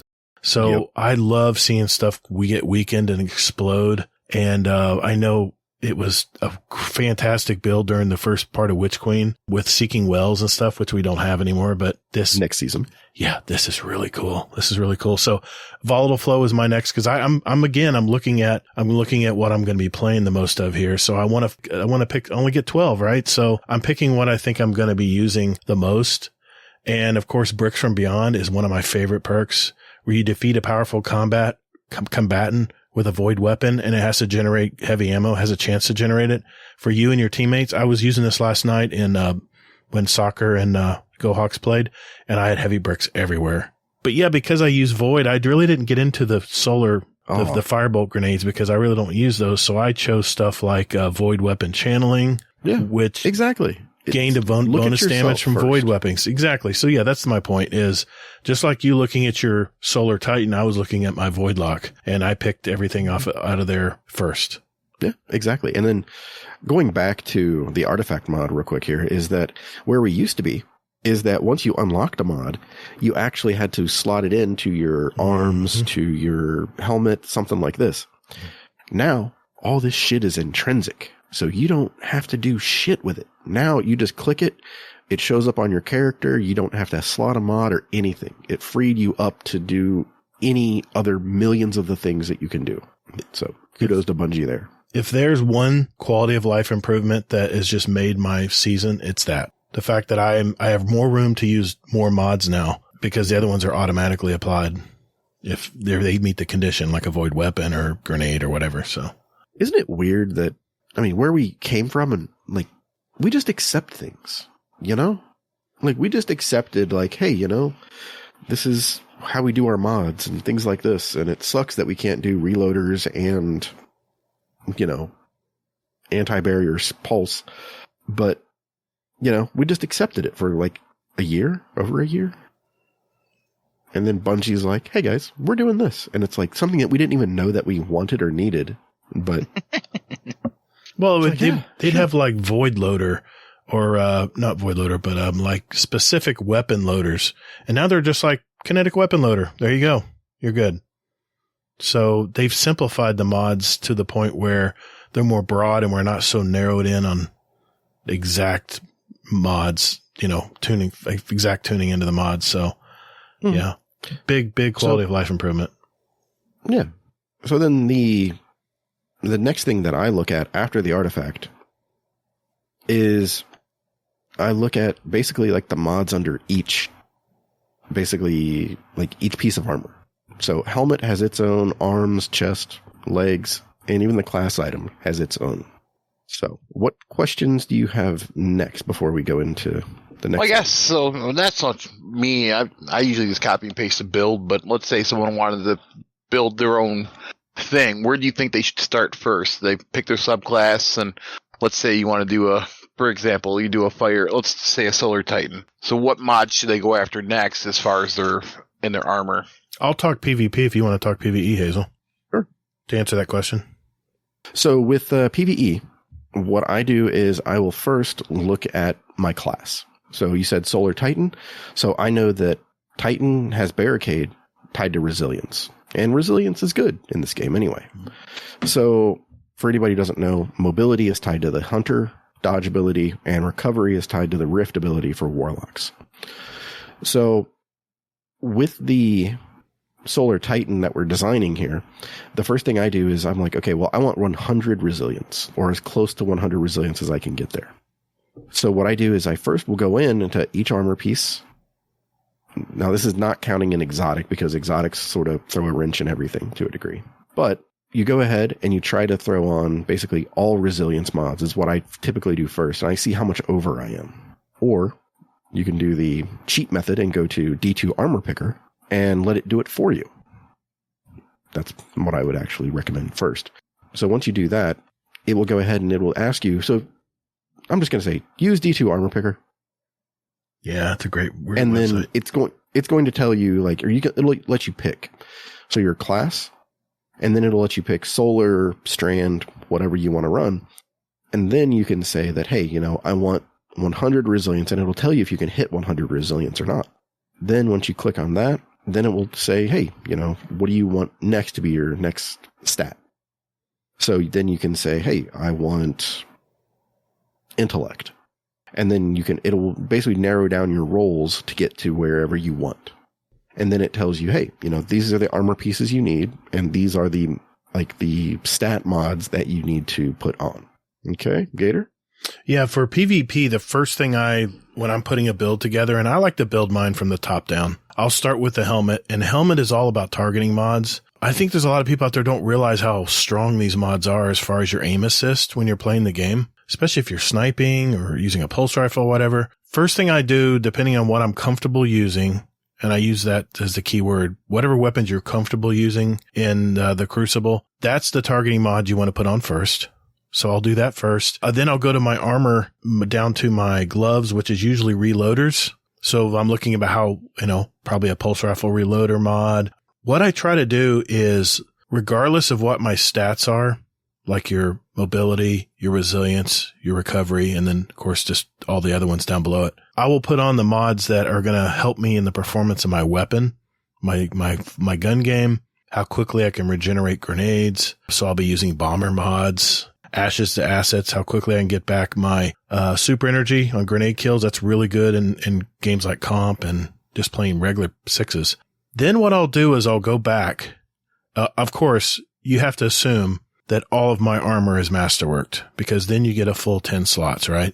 But not everybody has masterworked armor. I understand, but that would be my first goal, is to masterwork your armor. I know it's expensive for exotics, especially whatever exotic you decide to use. For me, it's the Astrocyte Verse helmet, because I love to blink, especially those shotgunners running at me. And so that's going to cost 3 Ascendant shards at the end there. For an exotic. For an exotic, yes. And it's only 1 for legendary armor. So it'll tell you exactly what you need to do. But my first rule would be for Crucible is try to masterwork all your armor, because your stats are going to be so important when you're fighting another human being on the other end of the stick. So once I apply the mods, like your targeting mods on your helmet, your reloader mods, or grenade mods on your arms. What's nice too is a lot of these armor mods are shareable now, where they didn't used to be, but a lot of them are shareable. Like a lot of your grenade mods, your void resistance mods, your concussive dampener mods. I have a PvE set up right now, so I'm not looking at my Crucible, but stuff like that is what I add first to my gear. Boots are the surges, stacks on stacks. Yes. They have the better already type things, the recuperation, where if you get orbs, they do different things for you. Yep. Then they also have the holsters in there. Yeah, I've played with those a little bit in Crucible. They're not quite fast enough for me, because you have to stack quite a few of them to get it to be like an auto-loading mod, like on a gun. Mm-hmm. But they do help, especially if you have a shotgun or something that you don't pull out all the time. Maybe in a last-minute situation, it's good for that. But for your primary weapons, it just hasn't. Play around with it and see, is what I would say. But yeah, everything in Crucible is based on your charged up, because you pick up an orb of light. Everything right now is based on an orb, right? And depending on if you pick up if you pick up an orb and you kill something with a void weapon, it'll leave the void leech behind that you can grab, and that degradates a little bit. But in Crucible, some of the things that you would use in PvE to buff yourself will not work in Crucible. So what I would suggest doing is, once you get your targeting mods, your reloader mods, grenade mods, your things of that sort, then the next step I would go is then look at your stats on your armor. You want to try to reach at least a 7 on your resilience, generally for any character, because hand cannons hurt when they hit you. And having a 7 resilience seems to be that magic number. You can probably get a little more with 8. 10 is ideal, but what I start to do is I look and start building my stats. And the one thing about stats is you want them to end in a 0. In other words, you want them 10 stacks at a time. If you have, say on one of your characters, you have 75 resilience, Bungie doesn't round up. They round down. So that means you have a tier 7 resilience. So what you want to do is use maybe one of your half resilience mods that'll push you up to 80. Then you'll have tier 8. So That's what I do after I put the targeting mods and everything is I start building my stats where it's ideal for Crucible. And that depends on your play style. I like to strafe a lot. So I like a lot of mobility for a Warlock. And I know I know I'm the weird one. That's not very favorable. People go for, your recovery and your resilience, but I like to be able to strafe fast back and forth. And I like gunfights. So like I said, it depends on your play style. But that's what I do. And then finally, it's your orbs of light, creating orbs of light, or what happens when you run over orbs of light. That would be the third thing I would apply in Crucible. I know that was confusing as hell, but that's how I picture it in my mind when I'm putting a build together, and I build it top to bottom. Or you can just go to True Vanguard's channel and he'll give you the dim link and you can just download it. I think a lot of the content creators out there, majority of them drop their dim link for the build they're doing. Yeah. And there's so many out there, but at what point do you think someone should actually invest in masterworking their armor? At what point do you think they should? I think, honestly, masterworking your armor should be like the last thing you ever Really? do. Okay. I mean, but PvP is different. Well, it's all about your stats, because once you masterwork an armor, you get +2 to all of your attributes. So that's a big jump. It is. It's a huge jump. But you're right. In PvE, it's not as important.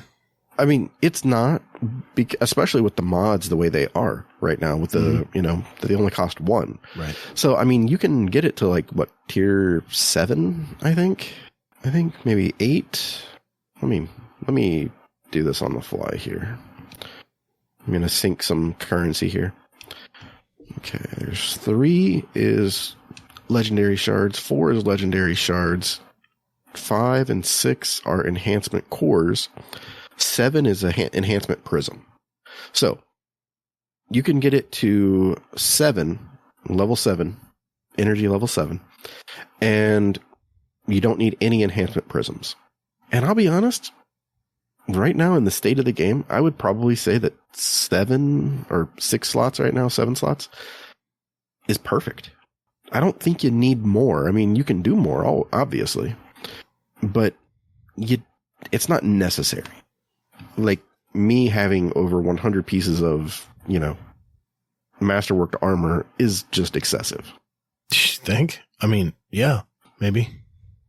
It's a flex. That's all it is. It is very much a flex because I don't have that. Yeah, I'm pretty sure I almost have 100 pieces. Yeah, over 100 pieces. I'll just tell you right now, I have probably 35, maybe more, including exotics. I don't know how much I have, to be honest with you. I could look it up in dim. You just look for masterwork, right? Yep. Yeah, I have 138 pieces of masterworked armor per dim. Nice. All right. But that's across all 3 characters for the most part. But a majority of those are on my Titan. So going back to PvE stuff. So I'm kind of making an adjustment is I would say look at your armor first, your exotic piece that you want to use. So if you're using solar, you probably are going to use Lorelei. Or, I would probably say Lorelei. That's usually the go-to. Yeah, for solar Titan. There's also, Phoenix Cradle is good, where basically you can give your solar restoration and sunspots for your allies too. That's pretty cool. So find your exotic piece that you want to use. And then that's when you go ahead and then you go to D2 Armor Picker. You go ahead, pick your stats from there using that piece of armor, and then it will tell you what to do from there. And then depending on what you want to do, so like Rodimus said, Solar Titan, what I would say is I would utilize the artifact mod. So I would do the firebolt grenades, and on your arms, there are grenade mods there, and also melee mods. So you could do bolstering detonation, where I'm assuming Lorelei. So you can use bolstering detonation, which grants class ability energy when you use your causing damage with your grenade. So you figure you're using firebolt grenade, you get 2 of those, you throw those out, or 1 of them out, and it's going to go ahead. It's going to scorch something and burn something.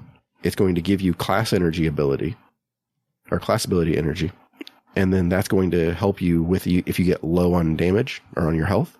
And then it will go ahead and basically proc the Lorelei, so it triggers restoration for you. So you figure you're throwing grenades, burning stuff, and it's feeding your class ability. Then you've got grenade kickstarts, where basically if you throw your grenade, now I wouldn't use grenade kickstarts with the firebolt grenades, because you have to throw both grenades in order to get this to proc. But there's firepower, where if you throw your grenade and it causes a final blow, you'll create an orb of power. So now here's where shit can get crazy, because you can put a build together. I'm doing this on the fly here. I kind of actually want to try this shit out now. So you can set us up so that you're using the artifact mod with the firebolt grenades. Use firepower. So you're going to go ahead and create orbs of power. And you're going to use the solar surge mod on the artifact mod.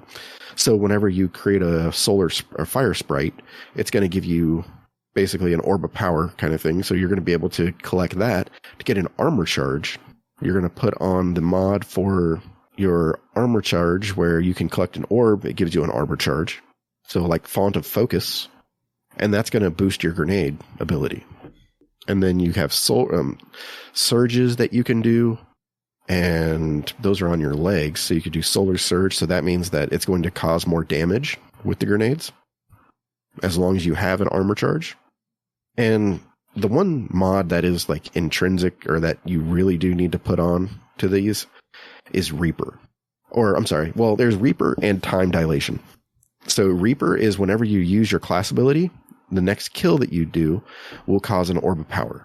And then Time Dilation is pretty much the must-have mod, where basically your decaying armor charge lasts longer. And that's on your class ability, your class item. So that's what build was that for? Is that what your general PvE build? No. Just in general. Rodimus was just asking, like, he wants to do a solar build. Like an all around. Yeah. Well, I mean, kind of all around. What would you? Yeah, I was just going to ask you, what would you use that for? What activities? Oh, that's PvE all the way. I mean, you could use it in PvP too. Mm-hmm. I mean, you're figuring you're throwing the 2 firebolt grenades out like everybody is doing in PvP. Mm-hmm. And then as it hurts somebody, if you kill them, I mean, it's going to depend too. Like if you go ahead and pop your rift, or not your rift, but your barrier, throw your grenades, and then you shoot them, it's going to go ahead and drop an armor sprite as well as an orb of power if you kill them with your gun. And that's going to be 2 armor charge for you right there. Mm. I feel like I said a whole lot of jargon. I know, man, but it's a lot. I mean, it's a lot. I mean, just think about it. Like, there's so many mods out there, and there's so many different builds you can do. And like, there's a lot of new people that are coming back that even like in our community said, "Well, I haven't played since so and so, or so and so season, right?" But they're getting into like, all things have changed. It's not what they used to be. But there's just so much out there. Like, hell, even prime example, like when I said I didn't know about the artifact, that's just an oversight on my part, but someone may not notice that. Yeah. Yeah, it just, keeps ticking up. That's all they know. I think Bungie has made build crafting so much more simple now. It's hurt us because we have some of the mods like Powerful Friends that we can't use anymore. That was crucial. It gave me plus 20 to mobility. And it's still in the game. Not, it doesn't work the same way. I know. But yeah, the plus 20 to mobility was really big. But I mean, it's so intuitive now that you can jump in. There's a UI where you can actually scroll to the right of your screen, your character screen, and actually look at your mods up in detail instead of having to go through each armor piece and add the stuff.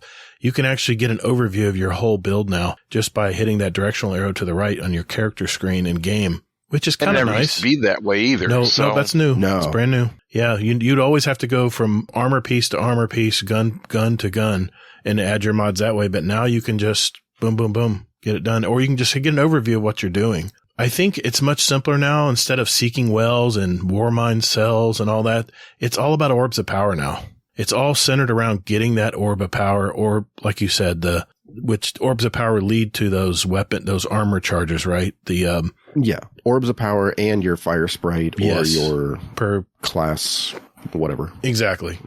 So, and they decay. So, but they decay individually. Right. That's the cool thing. Yeah.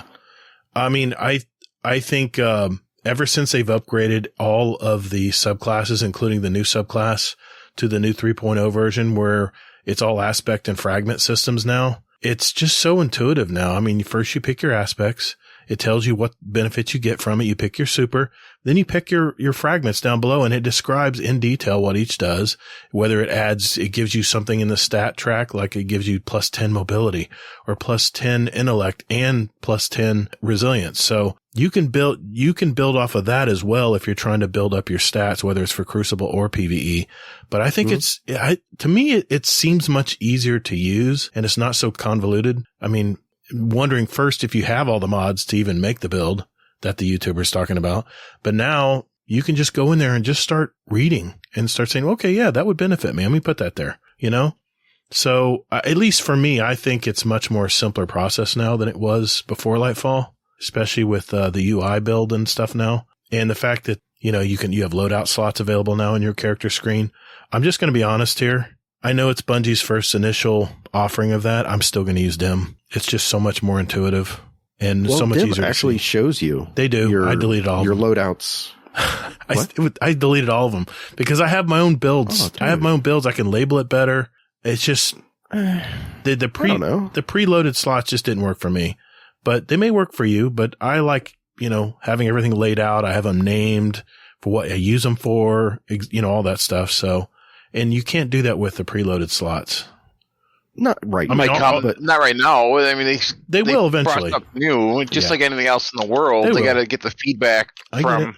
That's why I said I know it's their initial offering, so that's why I wasn't, jumping on it too heavily here. But yeah, I mean, I like how simpler the process is. You're not on Twitter, are you? Like sending death threats to people, and yeah, exactly, because you don't like what's going on. Yeah. You know what my question is, though? I wonder if Bungie's going to add more sophisticated mods in the next seasons or expansion. Or do you think this is it? What do you think? What do you mean? I mean, do you think they're going to add more sophisticated mods for maybe the more established player, like Powerful Friends, or, where they can add stats and stuff if a condition is met? I just don't know. Is this the system and this is it? Or do you think in next seasons and maybe even the next expansion that they'll keep adding more mods because there's a lot more mods now. There's a lot more newer kinds of mods, but I'm just curious if they're going to add to that, or is this the system? What do you guys think? It's hard to tell. They might be limited to the UI based on their engine. So who knows? I mean, if they want to get really, really interesting in builds, they might have to update their engine to do so, but we'll never know. As a consumer, we'll never be able to tell. True. You agree, Hazel? I don't think that they are going to make anything more complicated. Okay. That's what I want to know. Yeah, I just don't think so. And the only reason why I say that is because I think that it's more so like if you're looking at these mods, they're very basic, like you said. Yeah. They're very intuitive. They want someone just to come in and pick up and do this. Go. Yeah. They don't want you to have to break out your calculator and go like, okay, so this does this and it gives me a plus 20 and things along those lines. They don't want that anymore, I don't think. I think if you're going to get stuff like that, it's going to be from your fragments. Right. That's true too. Yeah. It's very conditional stuff. And I think they're going to be very careful too, because if you look at it, Revision 0 broke the game, right? Yeah. So they got to be very careful what they try and expand what they're going to do. So this is it. You think this is it? I think so. If they do anything like that, it would be in the artifact mod for sure. Okay, that makes sense too. That's obvious because they're going to change it season to season. Yeah. So Rodimus, do you have any other what do you think about Gator's take on PvP and my take on PvE? I think it's going to help some people. I understood it. Okay. In the reality of things, for me, my time is very limited right now with everything going on in my life and work and whatnot and the summer. But if someone wanted to dive in and actually try and build something, it might give them a good head start where they can start at, right? Instead of have to go watch that 20-minute video on a content creator, if they want to start doing their own thing, or they want to start playing around with a build that someone else might not beat at it. But there's just so much information out there in this game still that I think some people don't know at all.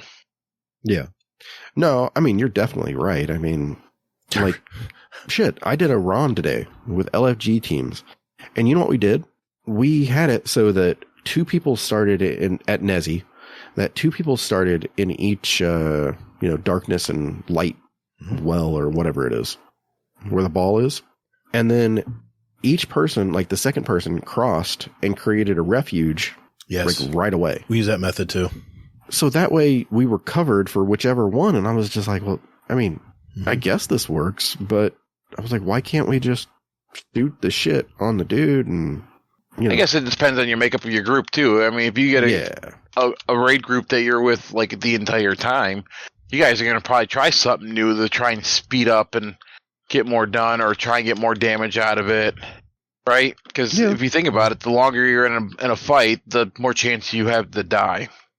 I got to admit, that was a quality of life for me because I was running the light side beacons, connecting the beacons, and the fact that I could run a few extra ones while the person who had the light buff already, I just had to get, and sometimes I would activate the light buff when I knew he was going to, explode or whatever.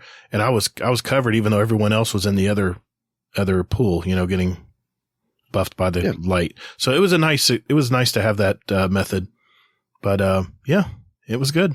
It made my life a little easier trying to get that completed so we can do DPS on them. Nezzy at the end. Nice. But do you think they're going to change their mod system, or you think this is going to be it going forward? I think Hazel's correct. I think Hazel's going to be it. I think they're going to change it via the seasonal artifact. That makes sense. I don't have time to go on Reddit and Twitter and see what everyone's complaining or bitching about. Don't worry, they're always complaining about something, and it's always something different every week. Pick your poison, right? I get enough of it at work. I don't need to read it. Yeah. So like I said, I think they'll use the artifacts to do that, to make things a little more. And like Hazel said, the fragments, those are very conditional. And you notice they added more fragments this season for our regular 3.0 subclasses. So maybe they continue to do that next season as well. I don't know if they've mentioned that or not, but who knows? That may be how they're adding new to Strand, but right. You never know with Bungie. I mean, they're always working some angle. I mean, they're always doing something. Yep, so it wouldn't surprise me. Someone will try and break the game again. There's a lot going on. I'm thinking of all the mechanics and systems going on in the game right now. I'd hate to even see the code on this. Yeah, it's that damn closeted hunter that, he's like pretending to be a Titan. And he's just like, oh, yeah, right. Yeah, fuck hunters, right? And then he's like, hey, I'm going to put in Star Eater scales with like a 600% damage increase. And nobody will know. I appreciate the hell out of that person. I really, truly do. Yeah. So how would you, what would the TLDR be, Hazel, on this segment? Ask for help. Well, yeah, obviously. I mean, a lot of YouTubers use dim links. Look at that, because that definitely saves you a lot of time. But not only click the dim link and save that loadout, but understand why the content creator was telling you to use that. Go through and look at all the individual mods and how you can see the synergy, how everything is put together. But it's definitely much easier than it used to be. The way I would TLDR it is like figure out what you want to do in the game, right? Mm-hmm. Do you want it? What subclass do you want to play with or try? Do you want to do PvP or PvE? Mm-hmm. Are you going to be a solo player, or are you going to try and do end game content, stuff like that? Then based off of that, do your build. Yeah, I know mine was a little complicated, but start from the top down and just slowly build it. You can do it. Yeah. I mean, be true to you. You know how you play. Just that. If you don't use a lot of myself, I'll never play a hunter. I mean, if you don't use a lot of grenades, then don't worry about grenade mods. If you were more care about weapon targeting and weapon reload speeds and handling of your weapons and stuff, you want to build it all based on your weapon, then you have that option. So it's out there. Yeah. Anything? I think, is that your TLDR? Yeah, I think so. That's pretty easy to figure out. Yep. Okay. I would say my TLDR is kind of like what I said, is just be true to yourself. You know how you play. So, look at what you like using.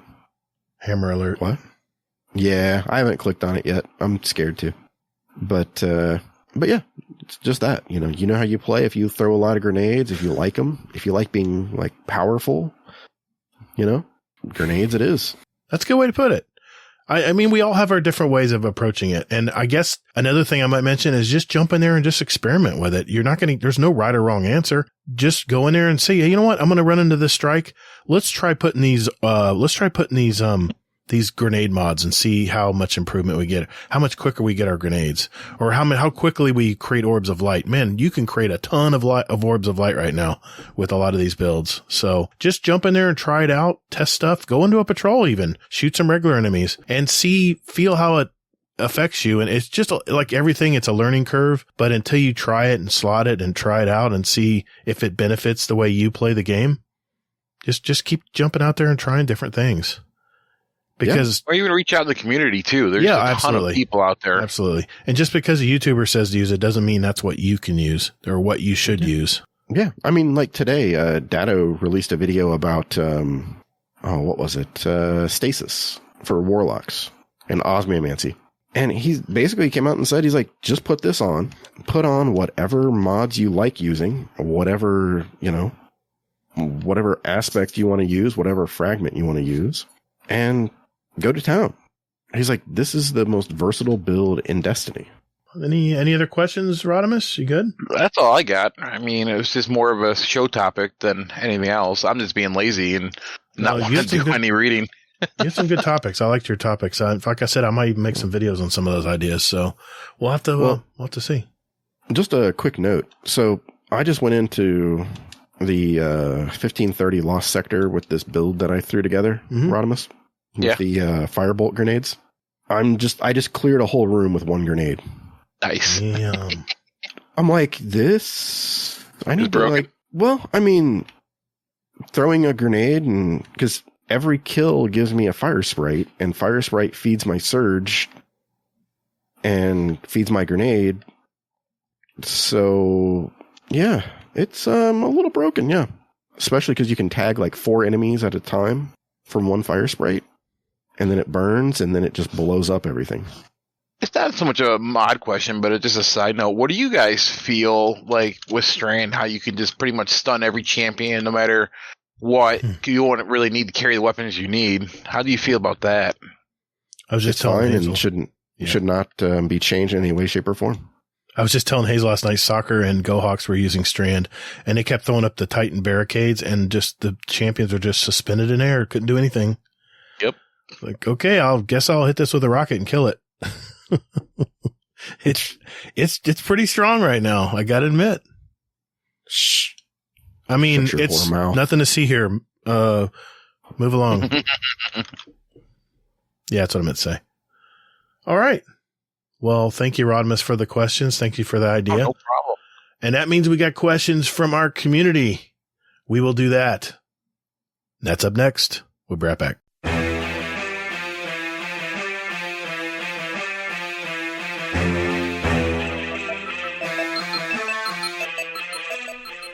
Hey, Guardians, would you like to send a question for the show to us? There's 4 ways to do it. Join our Discord server.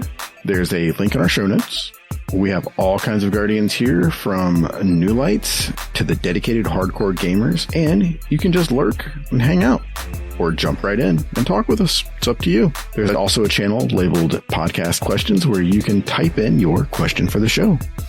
You can email us at guardiandowncast@gmail.com, or we also occasionally tweet about our upcoming show and guest, and you can respond there with your question at Guardian_D_cast is our Twitter handle.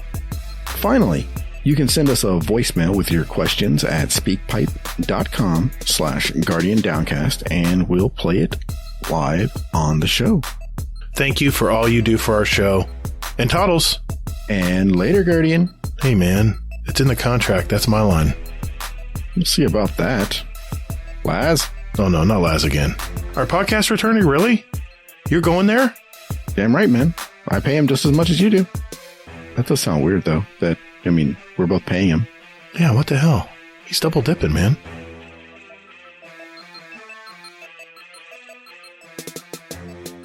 All right, boys and girls, it's that time of our show where we answer questions from you. Yeah, I see you back there eating the chips. Yeah, you. We answer your questions is what I'm trying to say. And we're going to start out with, and by the way, Hazel was just dying. I mean, he's a trooper, man. He stuck through 3/4 of the show, sick as a dog. So thanks, Hazel, for sticking in her tonight. But Mr. Rodimus Prime is going to take over the question asking from Discord tonight. Thank you, Rodimus, for jumping in last minute. You're for welcome. us. Someone's going to show you guys how it's done. Oh, well, we're going to find out, I guess. How many seconds do I have to answer? Never mind. Negative 10. Okay. All right. I'm going to start out with a speak pipe here. And this is from one of our newer members. This is John the Bounty Hunter. We'll just let it play here. Hey, Todd. Hey, Hazel. John the Bounty Hunter here. I have been playing Destiny for less than a year, started last September. And I'm new to the Discord, relatively. I've been here a month or so. And new to the clan, GDC3 represent. So I appreciate you guys taking me in and letting me be a part of what you do here. It's a great community, and I'm really enjoying myself. I have a serious question, though. Thought you guys might be able to shed some information on it for me or help me out on it. Shaders. I'm a shader collector. And every time I have an opportunity to buy a shader, either from A1 or from the Eververse store, or sometimes they drop in game, I'm really happy. Took me a long time to find any shaders with red and gold in them because I'm an Iron Man fan. I'm trying to recreate that red and gold Iron Man look. And I've got a few now, and I love them, and I'm trying to apply them to everything. But every time I go into my shaders, there's like 7 or 8 pages of shaders, and it's a hassle to find the one you're looking for sometimes. Doesn't Bungie need to create some type of filtration system on this thing where we can look for red shaders, we can look for blue shaders, or shaders that have red or blue in them somewhere, or maybe a way to tag your favorites so that you can pull them really quickly? There needs to be something done to that degree, does it? Because as of right now, the shader hassle is almost as bad as the artifact reset hassle, which don't get me started on that. So how about it? Is there a way to keep the shaders that you like on hand and on tap easier? Appreciate it. You guys have a good day. Thank you, John the Bounty Hunter. I'll see you tomorrow. Rating. What do you think? What do you think, Rodimus? As a very known Titan master of the drip, it would be nice to be able to filter through those. But as far as that, I usually don't really care. I'll spend hours just redecorating my Titan. It would be nice. I'm sure there might be a command in dim, but I don't really use dim. So, but if you're looking for your gold and red, House of Mirian is a good one. So that's all I got. Yeah, this has been talked about before, that it's one of those quality of life things that Bungie really needs to do, because I have almost all the shaders. I don't have all of them, but I have most of them. And trying to find that Halloween shader, it's a lot of scrolling, and the names aren't listed until you actually click on it. So, or, scroll over it. So it'd be kind of nice if we can actually either have a search where we're searching for a certain shader, or I don't know how they would filter it. I guess by how old the shader is, if it's a newer shader from the season versus an older. Maybe by seasons would be helpful, but yeah. Or have it like they already have a season, they have a season emblem in the upper left-hand corner, I believe. Are you in game right now? Can you see that? I am, yes. There are season emblem. It looks like it's on by the season. Okay, good. Yeah. And I think, is there any way of sorting it? Do you see any way of sorting it? I didn't think so. There's no way of sorting it. It's been requested by a lot of the Destiny community, and maybe, hopefully Destiny will have time to insert some time into that, because, it's well needed. I am a warlock, and I like my drip. I'm very cognizant of putting my outfits together and my builds and my armor. So yeah, absolutely. It's important to me. So I get you, man. I get you. I have my favorite shaders that are go-to for me, but 9 times out of 10, my daughter dresses my Titan. So I use Skelligal, which is from the Halloween event, and it just looks so good on a warlock build, on a warlock set. So that's what I'm using currently, but I usually have a theme. Every season I'll change it up and go with a different color theme. So yeah. And you don't always have to use the same shader all across, because a lot of the armor pieces, especially the exotics, take shaders differently. And sometimes you might have to play around and tweak with it a little bit. So yeah, we're with you, man. We're with you. All right, Rodimus, let's dive in, man. There's been a lot of good questions in there, man. I'm so glad we're able to jump in and get some of these tonight. I'm going to try and do some ones that you guys have failed to do, but Ralphie asked, now that Lightfall is only 2 weeks away, we're all a little nostalgic. What is your worst and best Destiny WoW moment from a previous expansion? Oh, man. So many years of playing Destiny. It seems like they've all melded together for me. One of my favorite moments was the original King's Fall. I had Radiance. super on my warlock. Everyone had died and they were all just, down in the dumps. And I had it. I was just waiting for the last second to do it, just to surprise everyone. And then of course I used Radiance and came to life. And back then you didn't have tokens. You just rezzed everybody. And, that was gotta be one of my favorite moments. And I was the hero that night. Saved us a good amount of time. What about you, Rodimus? I have a couple things. I was PvPing early, and I just at one point just got lucky, and I just mowed through like the entire team without having a super, with just throwing a shield bash and a shield throw. But my favorite moment so far is like King's Fall. Orcs coming up is pretty a wow factor at the end of that raid. Oh, absolutely. He's even so big. With Ron, the Rude Nightmares is very visually stunning too. Mm-hmm. It's a beautiful raid. I love it. Yeah. But the boss isn't as big as Orcs, Orcs is just towering. Yeah. It's just that boss just scares me, man. Even when I already know what he looks like, running a second time, it's still scary. All right. Let's keep going. Are you deleting him as you go? Yes, of course I am. I figured you would be. We got one here from Lord Kenwa. Okay. Question for the show. What style of animation do you want to see Destiny TV series made in? Ooh. Some examples are Star Wars The Clone Wars, Spider-Man Into the Spider-Verse, Cyberpunk Edge Runners, or would you prefer they film it with real people? Oh, live action. Okay. What do you think, Rodimus? I'll tell you mine. It's Spider-Verse. I think live action. Yeah. Well, I like the Edge Runners. That was pretty good. Yeah. I've not watched the Clone Wars, but I don't think they could pull off a live action Destiny, to be honest with you. I think it'd be very heavy in the budget. Yeah, not only that, but we have such fixations of what everyone's supposed to look like, and that's going to be hard to match up in character and casting, Newsflash, you can't cast the Vala with anyone else but exactly. Lance Reddick, and that's not going to happen. So exactly, and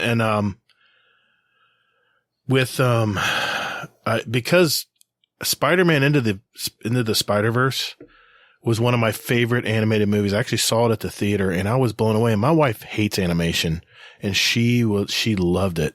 And I knew that was a special movie. So that's what I would like to see. That animation is crazy, but it's so good. Okay. Question asked, question answered. Yep. I got another one from Jersey BW. Question for the show. What's your favorite emote and why? Oh, good question. There's so many out there. I just got a new one. I use it all the time. People are probably annoyed with me. I use it so much. And I'll look it up real quick here. I got Dim open.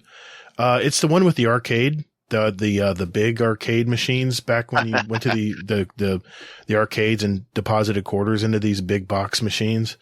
And it's where, I don't know if you remember, people were behind you and wanted to play the game, but you were hogging it, and they would kind of slither in front of you and put the quarter on there, and it would mess your game up, and you would get all pissed off and kick the machine. That's my favorite emote. And gosh, here it is. I got it. It is called. I actually bought this from the store because it was that good. But yeah, it is called. Those are finishers, dummy. Where the hell's the emotes? Oh no, they don't put the emotes. Wait a minute. There. Okay. I'm sorry. There it is. It's called Arcade Games. Yeah. Multiplayer emote. Someone has to, tap in and, commit to it on the back where they're the person sneaking in the quarter. It's just brings back so many great memories. What do you got? Yeah. What's your favorite, man? I like my Galloping Knight from Mighty Python. Yeah. That would be a close second for me. That's a good one too. Then Disallowed Banner, where you put pretty much the raid banner down, but it's a big zero with the cross through it for no. Mm-hmm. Yeah, those are my favorites. Unbridled Enthusiasm, which I heard this was based on an actual Destiny employee, developer employee. It's where he is like pretending like he's putting motes in, and he's clicking his fingers, and he's shooting waves out of his fingers. He's got glasses, green glasses on, like a mustache glass face. I just put out an emote video. If you haven't checked it out, it's all about emotes. So check that out on my YouTube channel. Check that out. Yeah. All right. That was 3, right? So that means it's my turn. Yep. This is from Darth Noodle, one of our newer members as well. Let's see what he has to say. Love the name. Hey guys, Darth Noodle here. So my fiance just texted me and she's going to be out late tonight with work. So I decided to cheer her up. I was going to get her, you know, a bath bomb, a foot mask, and I was going to cook her dinner when she gets home. So my question for the show is, what's your guys' go-to to cheer up your significant other when they've had a long day or just a bad day? Thanks. Love the show. Bye. Rodimus? I hate to be the bearer of bad news, but I'm getting a divorce, so there's nothing I can do to fix that. So. I know. I don't have a good answer. No, it's fine. Did you used to use something? Yeah. Any bag of tricks?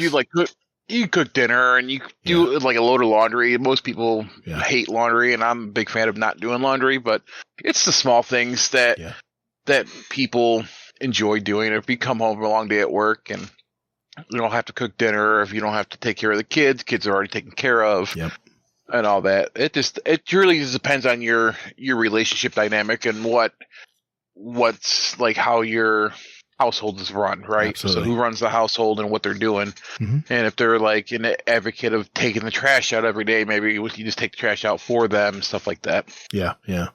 You young married bucks, get closer. You really want to score some points with your wife or your girlfriend? Doing chores around the house will score you more points than cooking dinner, buying flowers combined. If you want to get, how shall I say this? If you want to have a good weekend, let's just leave it at that. Yeah. Doing stuff without being asked is fan-frickin-tastic. Whether it's doing a load of laundry, like Rodimus said, or cleaning the kitchen. She comes home to a nice, clean kitchen waiting for her. She's like, oh my gosh, who cleaned the kitchen? Oh, of course I did. Oh, that's a point. So yeah, big points to be earned there. So, you young bucks out there, take note. It's not always the big things. It's the little things. All right, Rodimus. Okay. So we got one here from Reasons. Hi, and great work on the pod. First time messaging in, so I hope I can make the cut. What has been your best exotic drop, but in the worst way? I'll start back in D1 when everyone was trying to get Galley. I had the worst game in Crucible, 4-20 KD. Finished rock bottom and boom, one Galley for my feeble effort. The good old days of Crucible.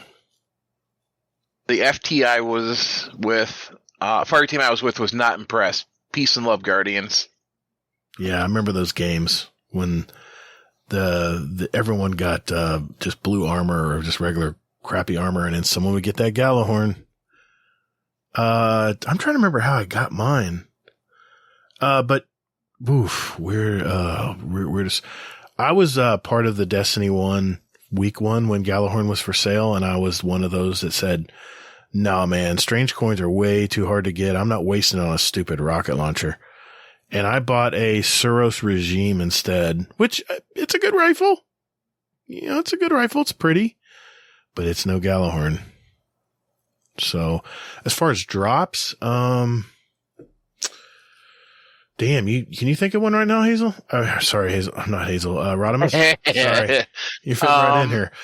I'm fitting right in. Here we go. No, not so much because coming late into the game, I didn't really have a lot of the exotics, so it was just a matter of them dropping for me over time. Yeah. I will be honest with you, I was getting a little annoyed with not getting the exotic from Kingsfall after so many runs, but finally it dropped for me. Right. So I guess it just truly depends on what you're looking for. But a lot of them now you can just buy out of the wall, or you can get them in a quest. Yep. So. Yeah, I still don't have Touch of Malice, and I played Kingsfall a lot. I tell you the getting an exotic and for the worst way is when I see an exotic Engram drop and I roll over it and it's something I already have. It's nothing new. And granted, I've played a lot of hours in this game. I got most of the exotics already, but it would just be nice for one time to roll over something and go, oh my gosh, I don't have that. But every time I pick something up, it's like, oh, great. Another arm piece that I already have 3 copies of right now with different rolls. Yeah. All right. Okay, another one from Hades. Question for the show. Why does Bungie hate the Hanger Peeps? Everyone there is dying. My boy Cade, R.I.P. Lashkami, and now Holiday. Someone go protect Saint. Then someone followed up and said Saint's already died. Oh. See, I like Lakshmi. I loved her. I was a big Future World Cult fan. Yeah, now Amanda's gone. Don't know. I mean, there's no rhyme or reason why Bungie does what they do other than what they planned years ago, right? Yeah, who knows? I mean, there's probably the big board that they are going off of, just like any other show or any book out there. Yep. There's a script somewhere. Okay. Let's see here. I'm trying to get some new people. Good man. Exral Barge 0513. I probably butchered his name or her name. I apologize. Why doesn't the Iron Banner have adept weapons? No clue. Ask Bungie. Yeah, I mean, it would be nice. I mean, you get adept weapons in Trials, right? And it's not really. It just depends if you think Iron Banner's endgame or not. And for me, I think it's. Think of this too. Most Crucible is free to play. They're not going to be given free to play people adept weapons. You're only going to get them on paid content. That's just the way it is. Hey, go complain to Bungie about it. That's all I can say about that. One more from Average D2 Player. Question for the show. Are you ready for Lightfall? No, I am not. Yeah, I can't wait, man. I think that would be 3 questions. All right, let's see. Got one here from this was just some feedback from Hades. I want to make sure we played it tonight. Here we go. Yo, what up? Hades here. So this was gonna be put in show feedback and stuff. And shit, because probably not gonna be like 3 seconds into Gatr stream. Love you. But it everyone needs to know, like, what the hell? I think it was the MC, like, come on, dude, bro. What's the best PvE bow? He's spouting off some shite about legendary bows and stuff, like, fucking Trinity motherfucking ghoul. Come on.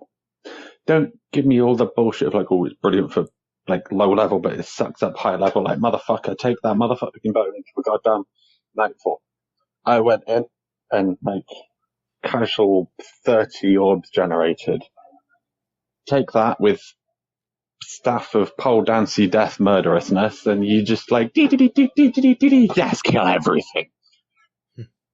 I feel passionately about this subject.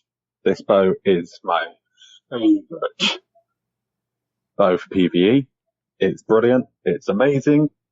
And everyone should try it. Obviously, with the catalyst, without the catalyst, it's just kind of badass. With the catalyst, it is amazing. Yeah. That was enough said, I think. Don't diss my boy Trinity, okay? That bow is brilliant. Love the show. Love you both. Try it and you'll see. Have a good one. Bye! All right, Hades. Now, don't take this the wrong way. I mean, don't take this as, well, don't let this go to your head, okay? I actually agree with you. I love Trinity Ghoul. It's the lightning bolt of kill everything, you know? And it's fun to use, especially if you have the catalyst for it. And don't slight my boy MC Squared. Have you ever been hit by any bow he uses in Crucible? If you haven't, then you really can't talk. So sorry, buddy. But I do agree with your opinion. Anything to add, Rodimus? I actually like the new bow from this season, the reversed Tikus with the stasis bow. Oh, isn't that weird when you have like eight? You have like eight 8 arrows to shoot. That's so cool. Yes, I use that with my stasis warlocks. So I remember when I first used it, I was like, "Whoa, what is this?" I'm slowly unlocking the catalyst for it, so I'm only at 13%. So yep, I'm working on it too. All right, it's your turn. You're it. Okay, here we go. This is Florida. This is going to be more towards you. His Highness Prince Riznes. Riznes. I'm just going to say a bunch of letters. Question for the show. Are oranges called oranges because oranges are orange? Or is an orange called orange because oranges are orange? The second one. Next question. Okay. That's like, I don't know what I read there. I think it was meant to be that way. So, but he put it in the Destiny Questions channel. So. Oh, I see. And I said, this is the wrong channel. He's like, then he deleted it. I'm like, no, put it back. It's all right. I'll smack your hand, but we'll still read it. Yeah. Follow up, or another question from him. Question for the show. Any archetype, any damage type? What new exotic weapon would you create, and what would the exotic perks be? So you get to make your own weapon, essentially. Yeah. Exotic weapon. Well, being that I'm a Void Lock, it would have to be Void. I really like the Telesto, even though it's been nerfed to the ground and it can't kill anything now, it seems. How about a scatter gun with void projectiles or something? I don't know. I'm just shooting from the hip here, but it would have to tie in with my void subclass somehow. Like, I don't know. I mean, what's that one, pulse rifle that leeches? I like that because it sucks away buffs and stores it up into the gun, and you can shoot it on other things. That is such a cool idea. Even though it was so convoluted when it first came out, but I understand the weapon. Yeah. Like a scatter gun that shoots void slime, maybe. I like that. Yeah. There you go. You stick the slime to them and it just eats them or something. I don't know. I'm not very creative in that department, so I'm not really either. That's why I play Bungie's game. I would take Thunderlord and I would reverse it. Instead of lightning, I would make it a stasis machine gun. Oh, yeah. Crystals? And instead of it, just freeze everything in place. That's cool. I like that. That's what I do, because I've been using Thunderlord a lot lately. So that's better than mine. Okay.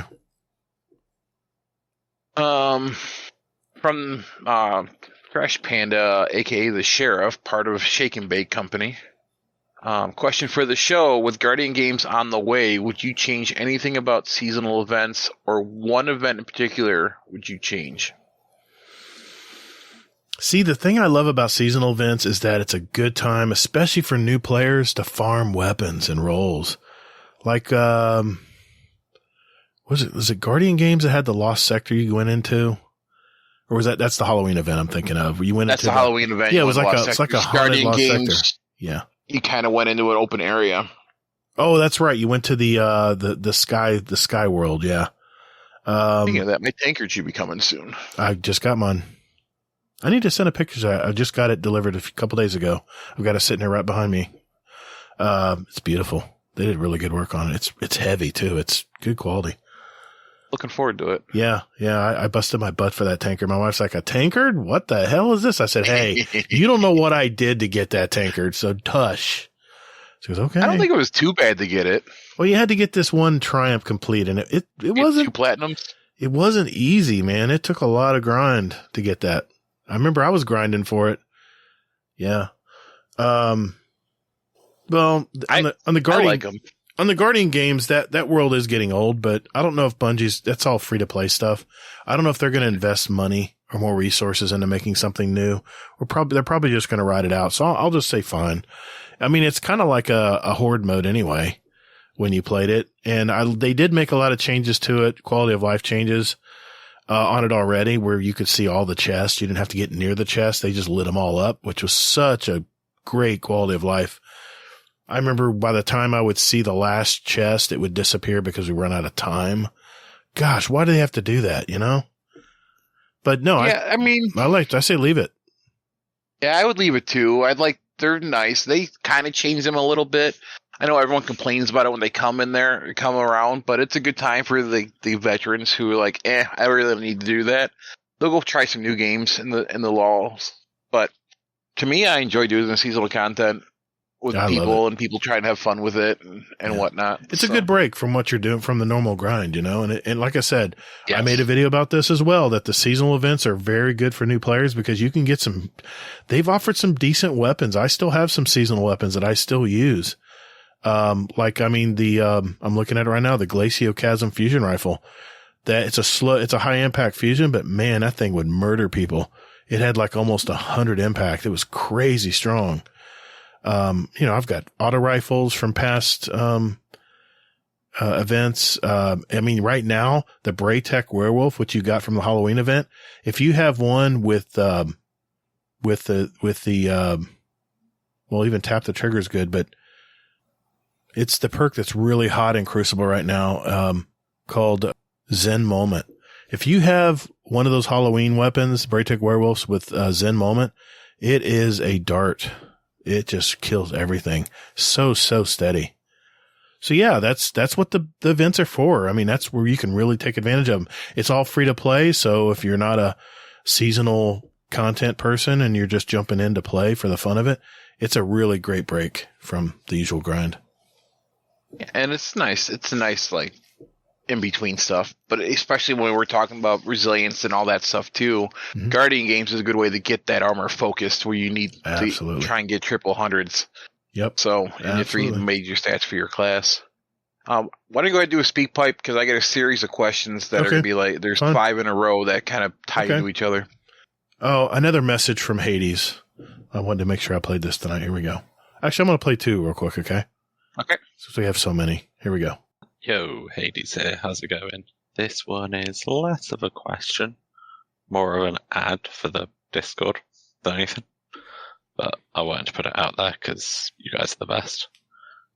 Most of you guys now know that I recently fell out with the wind and the grass. Partially blaming you for that one, Gatr. You told me to touch grass.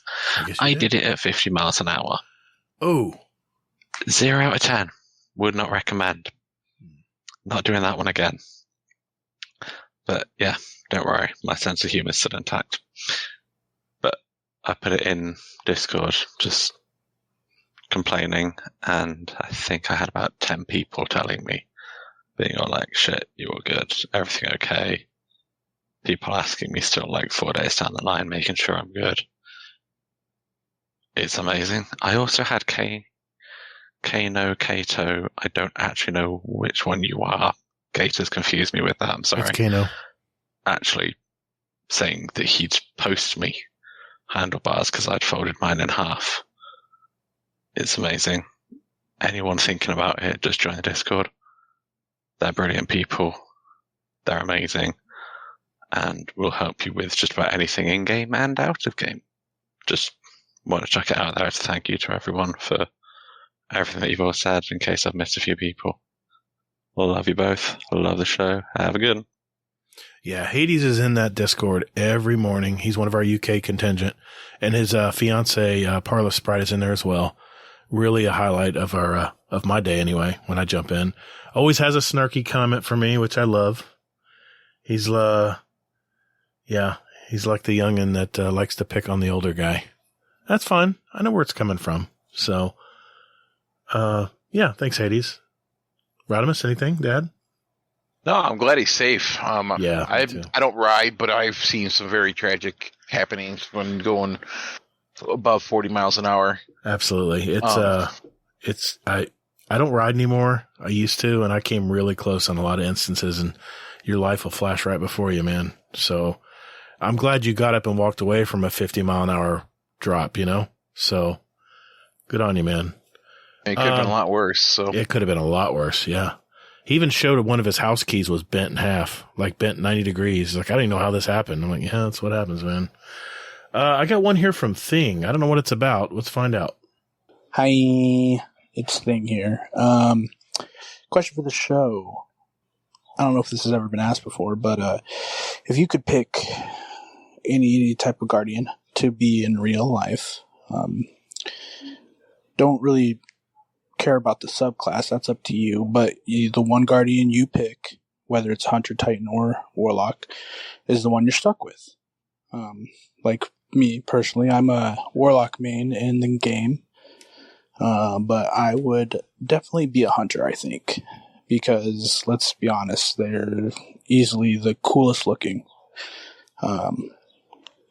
And I've always been a roguelike kind of player, and that's what I imagine the Hunter to be. So, anyways, just wanted to hear you guys' thoughts on that.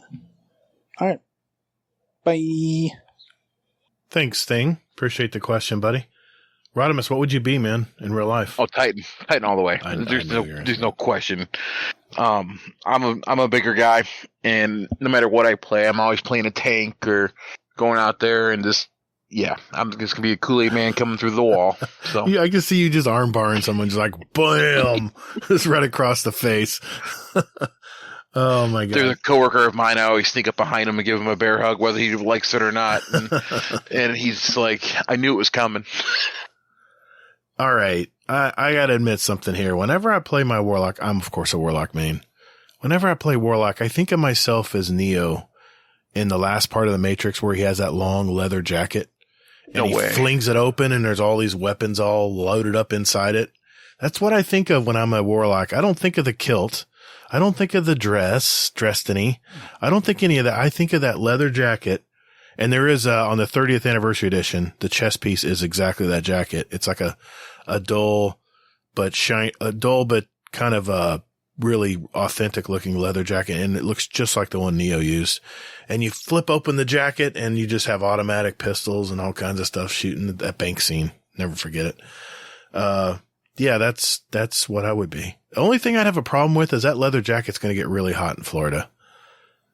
So I'd be worried about that, but I guess I'll have to figure that out. Good question, though. Yeah, I don't think we have been asked that before. I don't think I don't remember ever hearing it. So, all right, you got a series of questions. Lay it on me, Rodimus. Yes. So from Raffi, question for the show: Group Troop raid, 2 spots left. Who do you not want in it, and why not? That's so loaded, man. Who do I don't want to be in it? Not answering that question because I don't want to upset anyone. There's 34 people in that clan, that group troop now. Actually, there's more than that. 'Cause there's some people who are not tagged that don't want to be tagged in it. Okay, fair enough. In all fairness, I am part of the group troop, but I got vaccinated, so I don't have to tag anymore. I am also part of the group troop, but I will. I'll just decline to answer that at this time. Yeah. I'm waiting for Hazel to come back and answer it. There we go. Hazel can figure it out later since he's an OG. Yep. Follow up to that question. Question for the show. How many times can you ask the same question asking for someone who shouldn't be a friend? And that was from Bell replying to Raffi. That whole dynamic is, I don't know if I want to get involved in it. They actually met up in real life with Panda, I think it was. I think they worked together. Yeah. Well, I know they worked together, but I think Trash Panda met up with them. It's a good pick. We'll have to ask Panda how that went. Mm-hmm. Then follow up to that from Raffi at Rodimus Prime. This isn't a Destiny question, is it? Question mark. Yes and no. Then a follow up to that question from Average D2 player at Rodimus. This isn't a Destiny question either, is it? So at least they're answering their questions with questions. Oh my god. Because I'm very adamant if it's not a question, it's not staying. I think you asked those so you can just permanently delete them. Yes. I figure. One more from External Barge 053. This might be more up your alley because I don't know anything about it. How can I record without linking to YouTube or Twitter on a PS4? I can answer this. It's real simple. Your PS4 has a built-in DVR. It's part of your overall, your overall storage, whatever hard drive you're using, whether it's an external drive or the internal one that came with the game, which you can upgrade, by the way, into a bigger drive. They actually have a drive you can put in there. But the console's first, it's older gen.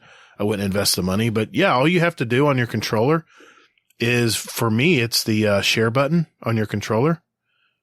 And you click that and a little menu will pop up. You can either hit screen, or you can do a screenshot. You can record up to, I believe, upwards of 30 to an hour, maybe. Depends on your console, of whatever you played previous. Say you had a really great Crucible game. You're like, oh man, I wish I would have recorded that. Well, with PlayStation, you can. I think it's available on Xbox too. I don't know exactly because I don't play Xbox.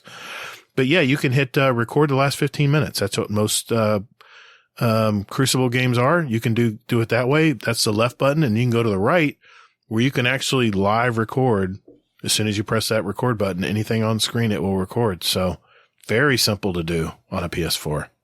Just make sure you have the memory for it. Because depending on what resolution you pick in the settings, it can eat up memory really quick. And then say you want to put it on your computer or some other peripheral, put a zip drive into your, or like a Flash drive. Flash drive. Thank you. Put a flash drive in there. This is how I get footage all the time to put in my YouTube videos. And you put everything on the flash drive through your, I'm not looking at my PlayStation right now, but there's a free, software tool in there where you can, even edit, cut and pay, you can crop stuff, whatever. But yeah, you can actually put it on that flash drive and then take it out and put it in your computer and download it into your computer. That's simple. Hope that, helped you. All right, Rodimus. Okay. Question for the show from Moose. You're taking a member of the group troop on a date. Who is it? Where to and why? Oh, it's definitely Panda. That sexy hat and sexy beard. I gotta take Belle. I think Belle would be absolutely hilarious at a bar together. That's who I'm taking. I just think me and Panda would probably get along. He's a Southern boy like me, and me and him sharing a beer somewhere at a restaurant or something, it'd probably be pretty fun.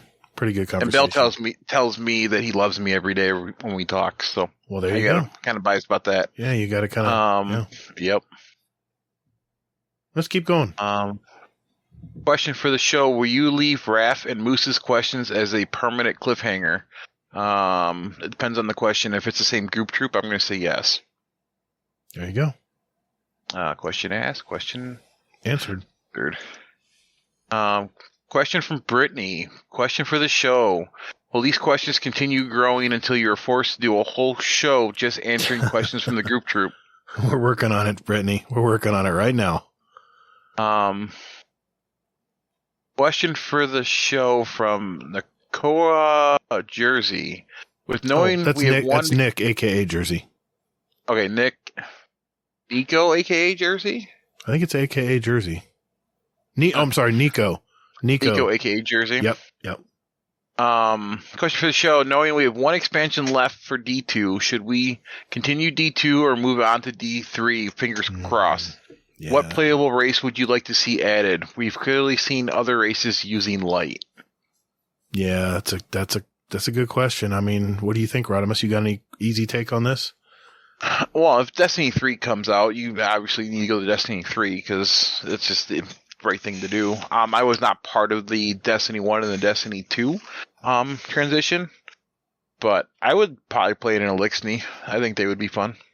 Yeah, I definitely think Elixir, even Hive, or I think any of the races you could use as a character. I'm up for that because these are, I mean, we've all pretty much merged anyway. At least most of us have, and are working together to fight the darkness. I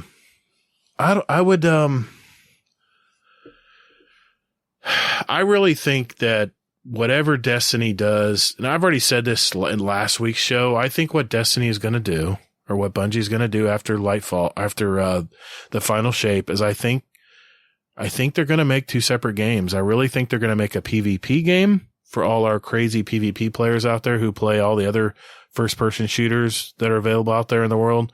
And it's going to be more competitive. It's going to be maybe even a tournament-based game. It's more serious, and has a set amount of weapons, set amount of whatever perks or whatever. Just like a regular shooter does. It's a very limited game, but it's all competitive. And then I think they're going to come out with more of a PvE game, more about the story, more about exploring open worlds. And I think Bungie's going to double dip, man. I think they're going to get money from both games, and I think everyone's going to buy both. Most of us anyway. I am. If they did that, I would buy both. I don't know if they're going to, I don't know with all the balancing problems. I don't know if they want to go down that road again. I know the secret sauce is picking something up from PvE and seeing how it does to kill other Guardians, but I don't know. It's a dilemma. I don't know exactly how they're going to fix that itch that we all have. But I really think they're going to have two separate games in the Destiny universe. So we'll see. I'd be curious to see, because there's a lot you can do in Destiny as far as PvE and PvP. Yes. So I'm with Sony behind the wheel now. You know, I know they make their own decisions, quote unquote, but Sony still owns them. And Sony still is a company that wants to make money, and they're all about the live service now. But that's why they acquired Bungie for their excellent live service game. I think Sony's going to blow them up, man. But you know, they got the money. I think Bungie right now is working on that PvP game, and I don't know what they're working on for PvE, but I think it'll be separate. Yeah, I'd be curious what happens. I'm sure we'll start getting stuff once the new expansion comes out for the final time. We'll start to hear something once Final Shape rolls out, I'm sure. You want to play a couple speak pipes? Yeah, let's do that. Uncle Scumdeath has a ton of questions here, and I want to make sure that we get some of those tonight. This is Uncle Scumdeath. Here we go. Question for the show. Hello, Scumdeath here. Answer to the show. Okay, Hazel asked if my missus eats crusts and all that. Well, the answer is yes. And I'll tell you what, she's got a hairier chest and ass than I could ever dream of. Oh, my God. So, yeah, I was rummaging my fingers around her chest there and her ass hair. You can't beat it. Can't beat it. Wouldn't have it any other way. Like a Sasquatch in bed next to me, you know? Beautiful. All right, get on, boys. Nice one. Love the show. Take it easy. Bye. It's like roulette. Oh my goodness. It's like roulette. You just don't know what you're going to get. I do too. Absolutely love him. Lee's a great guy. Well, let's try one more. Let's see if we get a better one here. Let's see. Hello, Scundev here. I've been playing BioShock. I bought BioShock the trilogy ages ago. I've been playing BioShock 1 for a long time on the Switch. And I think I'm right at the end of it now. I think so. It looks like it. I've been playing it for so bloody long. So hopefully I might finish it tonight. If not, if I don't finish it tonight, I'll finish it tomorrow. So I'm quite anxious just to get it done so I can carry on with BioShock 2. So my question for the show is, when was the last time you wanted to when was the last game you wanted to finish so you could carry on with another game that you've got set up in your library? Does that make sense? Yeah. When was the last time you were just desperate to finish this game so you could carry on? Obviously, Gatr doesn't have to answer this question because he only plays one game and we know what that is. Come on. Battlefield. So, anyway. Yeah, when was the last time you wanted to get this? It's like reading a book, isn't it? I love reading books. I read books all day, all the time. It's like, I'm reading a book about the Hells Angels at the minute, and I've just about finished it. I'll finish it like on Monday at dinner time at work. And my next book is about Ronnie and Reggie Cray, you know, the old criminals from the 60s in London. But yeah, I'm looking forward to reading that. So, but it's the same with gaming, isn't it? When was the last time you wanted to finish this game so you could crack on with the next one? Or do you not bother? It's like, oh, I'll play half of this game and I'll play a bit of that. I'll play a bit of that. I like to get things done and then move on. I don't know. Multi-tiered question. So yeah, when was the last time you was hurt? I don't know what I'm saying now. Anyway, take out of that what you want. I love you. Bye. Fuck you. That was late. Oh my God. I love Scumdeath. Yeah, he's great. What do you think, Rodimus? I'm kind of in the same boat as you. To be honest with you, my time is very limited, and there's so much to do in Destiny that I still want to get accomplished. So it's pretty much just Destiny. But I did buy Assassin's Creed Valhalla, so I will eventually probably knee deep to that real soon. But there's so much more I need to do. At least when I get my seasonal title, I will probably start playing that game. Yeah, I have a graveyard of half or even quarter played games that never got finished. Gosh, I even hate to say this, but Yeah, I'll just say there's a lot of games that I've started and never finished. And I am very much the type that, like you said, what time I have invested, I want to invest in one game. That's why I just play Destiny. So yeah. Okay. I get your turn. I'm watching the clock here. We're getting up there. Well, let me know. Hellraiser, Hades. Question for the show. Just played Iron Banner with Scumdeath. How fucking awesome is this guy? Best hype man I've played with zero saltiness to go with. Oh yeah. I gamed with him in the Vault of Glass that one time, and yeah, he was a lot of fun. Always had great attitude anytime I played with him. So yep. I've not got a chance to play with him yet. Every time I try to, I'm always just because it's time the way difference. I work and time difference. It's always tough. The one time I was going to be able to do it, something came up. Usually the weekends is when I have a chance to play with our UK members or European members, even for that matter. So I try to. Everyone has their own life and plans going on, so it's sometimes tough. Another question here from Danger. Are there any titles you wish to get completed before Lightfall drops? Conqueror? Well, you wanted to Conquer before Lightfall? Yeah. What was I working on? Yeah, it was Glorious. That was the one that was my goal for the season before Lightfall was getting Glorious done. Yeah, mine was just the seasonal one. That's all I really cared about. I used to get those all the time, but now I don't. I just don't have the time to pursue every title like I used to. So I picked the ones that I think are important to me. And I'm a PvP guy, so it had to be Glorious. Question from Sheriff. Question for the show. What's your favorite weapon type and frame? Of course, it's going to be pulse rifle for me. I've always been even in Call of Duty. I loved playing with the M16. It's all been pulse rifles because they're accurate. You get rewarded for being accurate and not just spray and pray. And I would say right now, I'm really liking the adaptives. They're very forgiving. They're very accurate. They have medium range, so they can compete with the hand cannons. I have my Syncopation 53 with advanced head seeker. Thank you very much. And advanced moving target, ricochet rounds, and arrowhead break. And it's just crazy good. It's so good right now. What about you? I'm an auto rifle guy. So I know right now I'm not, but I haven't been using it this season because I've been using Thunderlord, so I can't really use it. Oh man, so it just got buffed. I know, I got to go back to it, but I like Thunderlord a little bit better. But I've been running the seasonal auto rifle, whatever it's called. The Rufus? Oh, seasonal. Oh yeah. The seasonal one. Yeah. It's Strand. A slower firing. It's a Strand. Yeah. Yep.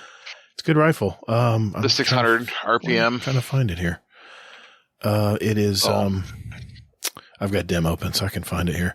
I only have one of them. I only got one to drop so far. But yeah, it's a fun rifle too, and it's not too bad. Even in Crucible. I'm at level 15 with it right now, trying to get to 17 so I can unlock the improved perks on it. I don't have I don't have it crafted yet. I haven't had, like I said, it's only dropped once for me. And I was crafting the fusion rifle first from this season. I just got that done today. But this is going to kill me until I find it. Hold, please. It is How many kills do you have on your Quicksilver Storm? Just curious. Let me find it. It's on one of my characters. I don't know who's got it currently. Trying to learn Dim as a... Oh, I love Dim. It's great. Oh, I've got it. The Perpetualis. Yeah, that's what I'm using currently. It's a slower firing rifle. Well, it's a precision. It's or adaptive 600. So with my Quicksilver Storm, I got 14,775 kills. I've got 1,400 kills on it. Damn, that's a lot of kills. But I used that all when they first brought out. You killed me in scrims one time with it. Yeah, I love that. I used that weapon for the whole last season. Yeah. So, but Thunderlord with the Defiant Battlegrounds and the way they are, I just been mowing things with Thunderlord, trying to get those seals. Yeah, I hear you, man. And the Royal Executioner fusion rifle is the one I just crafted today. So probably the auto rifle will be next. Yep. One more question. I got a question from the sheriff. Should Sparrow Racing be added in D2? I always see old videos from D1, and I am jealous. Did you say the question again? Someone Should messaged Sparrow me. Racing be added in D2? I'm always seeing old videos from D1, and I am jealous. See, I love sparrows because I like collecting the horns. I loved all the different horns. But as a general game, it was fun, but it wore off pretty quick for me. I mean, I know it was like a racing game built into the realm of Destiny, but I think it's run its course. Oh boy, I'm going to get hate mail for that one. But I mean, that's what I think. I think it's run its course. I think it was a great novelty back when Destiny 1 came out, and I think its time is run. I think that Bungie has bigger fish to fry right now. How much more time we got? About 10 more minutes. Okay, we got plenty of time. Okay. From Bell, question for the show. If a song played whenever you popped a super of your choice, what song to which super are you choosing? Me, I would pick Titan Burning Mall and Square Hammer by Ghost. It'd have to be Hell's Bells by AC/DC. Oh, there you go. See, for me, the new band that I found, Electric Callboys, I'd be running Techno Train when I'm doing my Strand Super. That makes sense. Very futuristic. Yeah. The EDM? EDM music? Yeah. I got you. I guess I would call more like there's electric so many metal. There's so many kinds of rock and roll right now. Or rock, then, whatever. Mr. Monkey responded to that. I'll get told off by Rodimus Prime, but Gators would be Nova Bomb and Missing You by the Police. Ooh, that's a good one too. I didn't think of that. It would be Nova Bomb and it would be Hell's Bells. You were close, Mr. Monkey. Hell's Bells. All right, I'm sorry. So I guess Theory is part of the HR department now. I guess so. Question for the show. If you're given the opportunity to write a storyline for a season and pick activities to accompany it, 6-man, Exotic Quest, etc., what would it be? Would you follow the current storyline as it is? Go back and fill any holes in previous stories? Create a diversion in a timeline and start a new story? You have whatever you want. Oof, man. How much time we got? I'll simplify it here. I like how they told the backstory of Amanda, even though before she died. I would like to see that with Ikora. Because, I mean, she's my bae. I mean, she's a warlock. And she threw tons of Nova bombs at Cabal ships. I would like the little flashback of her past in maybe the next season or one of the seasons coming up. I don't think that'll happen. I think there's other areas they're going to focus on, but I would like to see that. 6-man activity? Come on, man. It's always going to be horde mode for me. And put the damn leaderboard in there, Bungie. I guarantee you everyone in this Discord will be playing that horde mode to just try to get on the leaderboard. I'm telling you, we're all competitive gamers, whether we like to say we are or not. The leaderboards drive that friendly competition amongst the Discord and amongst clans. That would be me.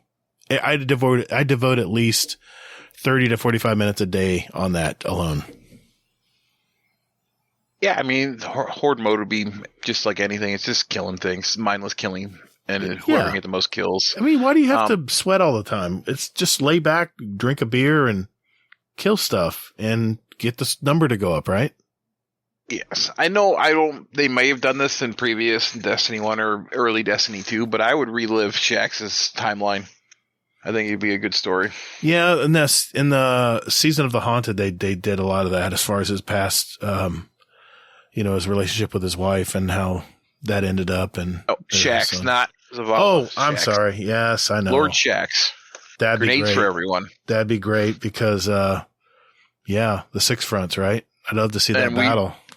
We would definitely be playing a activity where all you get is a grenade.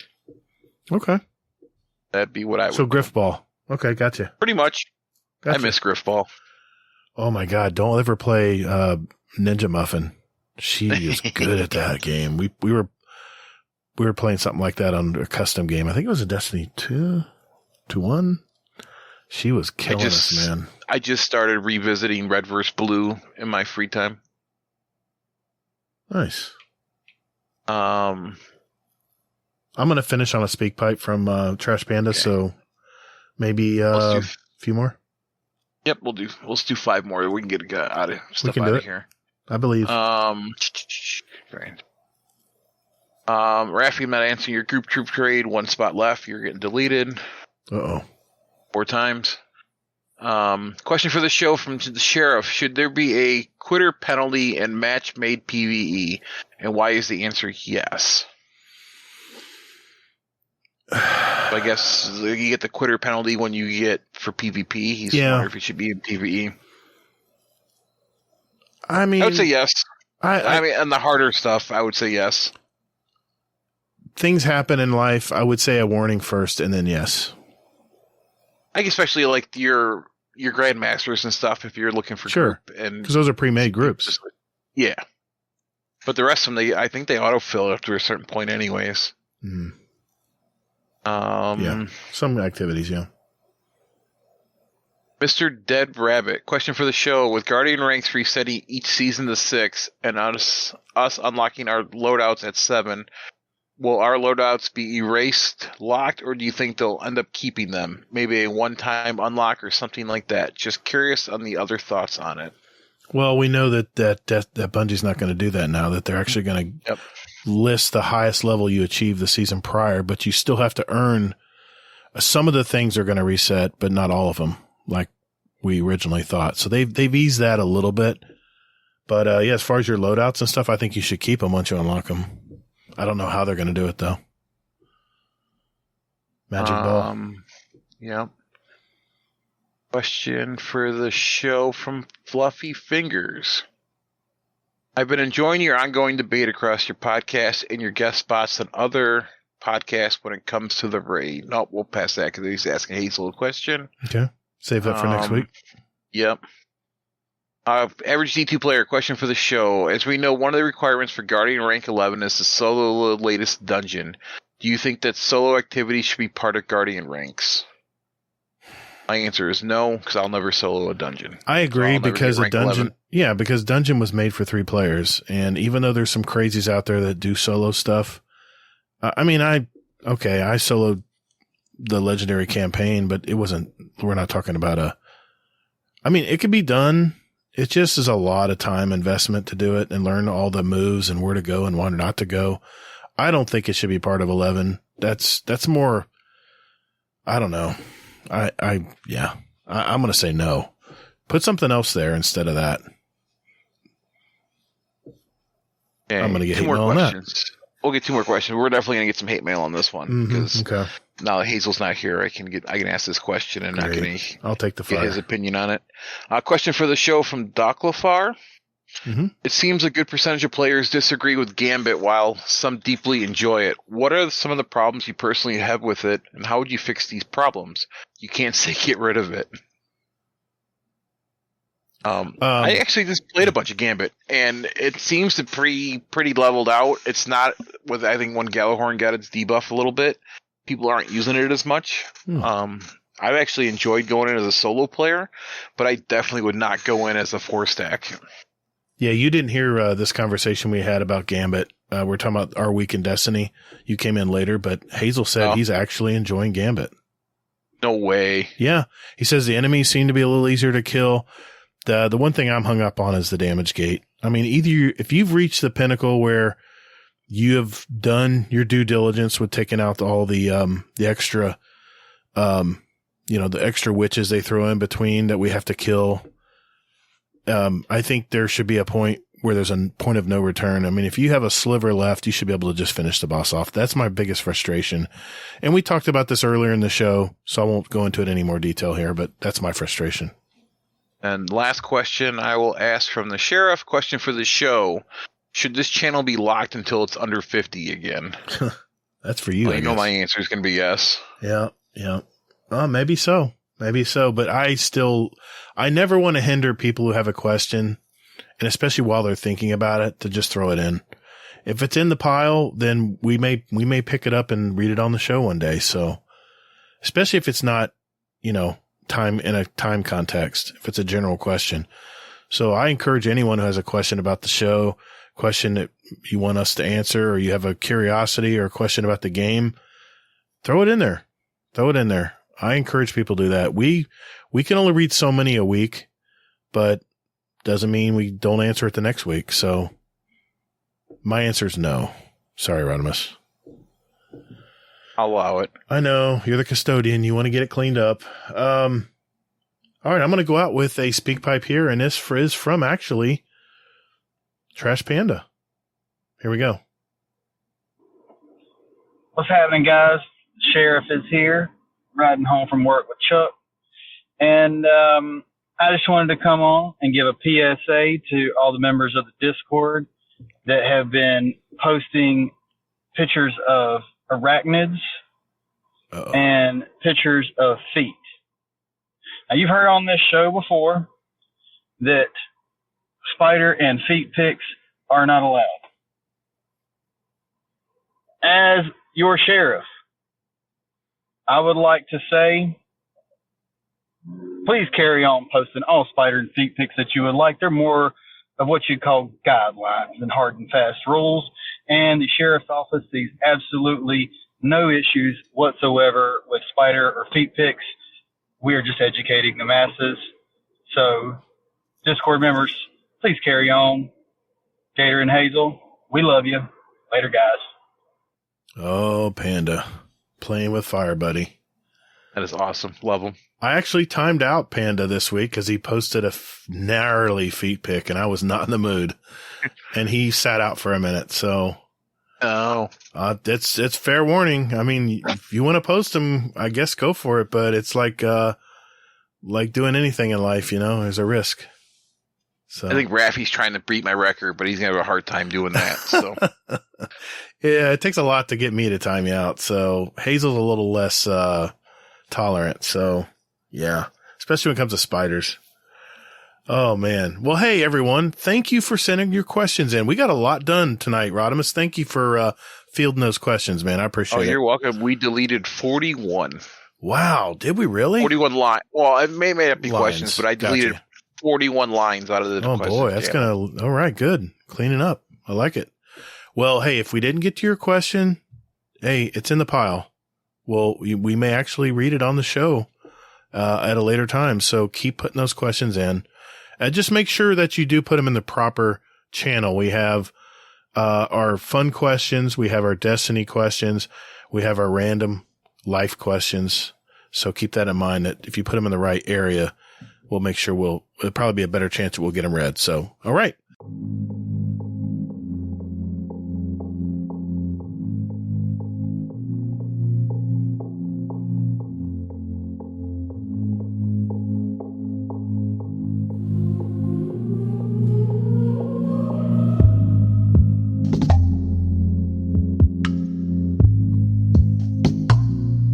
Hey, this is Admiral Nips from Potato Thumbs Podcast. You are listening to Guardian Downcast with two of the most beautiful people in the whole wide world.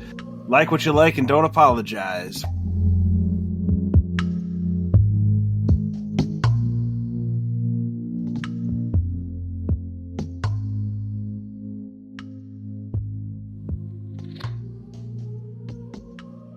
All right. Hey, thank you everyone for listening to the show. We have a little bit of announcements to make. The first thing on the agenda is we had our question of the month for March, and tonight we're going to announce our question of the month for April. And it's a very simple question, but it's going to get so many different answers. And the question for April is, what is your go-to subclass of choice in PvP, if you play it, and PvE? But more importantly, I want to know why do you always go back to it as your favorite? I want to know why. So that's the question of the month for April. What is your go-to subclass of choice in PvP and PvE? But more importantly, why do you always go back to it as your favorite? We'll need your answers by Thursday, April 27th. That's not far away, guys. Don't procrastinate. Don't do what Gatr does all the time. Hazel and I will play the answers from our speak pipes, and we'll include our answers from our Discord question of the month channel. And it'll all be put into a big drawing for a $25 Amazon gift card. But our speak pipe answers will be entered into an additional drawing for some more podcast merch. Could be a t-shirt, could be a mug, could be a mouse pad. We always include some stickers, by the way. So that's always a That's always included. So yeah. And if you are interested in getting some of our show merch, I've seen some pictures in our Discord lately of some of the t-shirts and stuff that people have gotten. Thank you for posting those pictures, by the way. They look really good. We use an online service called Designed by Humans. Some of our other podcasters out there use it as well, and I'm very impressed with their work. And just search for Guardian Downcast, and you'll hit our storefront. And I'll also put a link in our show notes down below where you can directly go right there. All right, I have a mouse pad that I use at work. Yeah, that's right. You got the blue one, didn't you? Guardian Downcast, the blue one? I got the blue and red one with you and Hazel on it. Yes, I got that one. My mouse is sitting on that very pad right now. I love that. It's my favorite mouse pad. I'm trying to convince my boss to let me wear my if I order a Shit's Broken t-shirt to work. That would be awesome. Hey, what's great about he said no. Oh well. What's great about merch is you guys are representing us, you know? You're getting our name out there. That's the cool thing. So, but there's some cool stuff in there. We got a lot of different designs. So you may go through there and look and see something you like. So, designedbyhumans.com and just search for Guardian Downcast. You'll find our storefront. All right. I want to give a shout out. We have a bunch of new patrons tonight. Man, just really impressed with all the turnout. I wanted to welcome our new fist bump patron. That would be Kogo4. Thank you, sir. We have a new tip jar patron, Blackbird31, which I actually rated with last week. Thank you, sir. We have another tip jar patron, Metalmark. Welcome, sir. And our new fist bump patron, Dark Mornings. Thank you to all. And again, welcome to our Patreon community. Just want to give a shout out to our Dungeon Champion patrons. That would be Scoot, Oh Hey Redneck, Technical, Toll the Bell, Waffle, Raffy, Mullet, and now Trash Panda. Thank you, buddy. And of course, our OG Raid Boss patrons. That would be Jealous, Frostbite, Average Destiny 2 Player, and Theory. Thank you, gentlemen, for giving back to our community. We really appreciate it. A quick thank you to all our Patreon members out there. You know who you are. Giving back to our show and community has really been great. And Hazel and I and Rodimus, thank you. Because of our patrons, you can enjoy our podcast commercial free.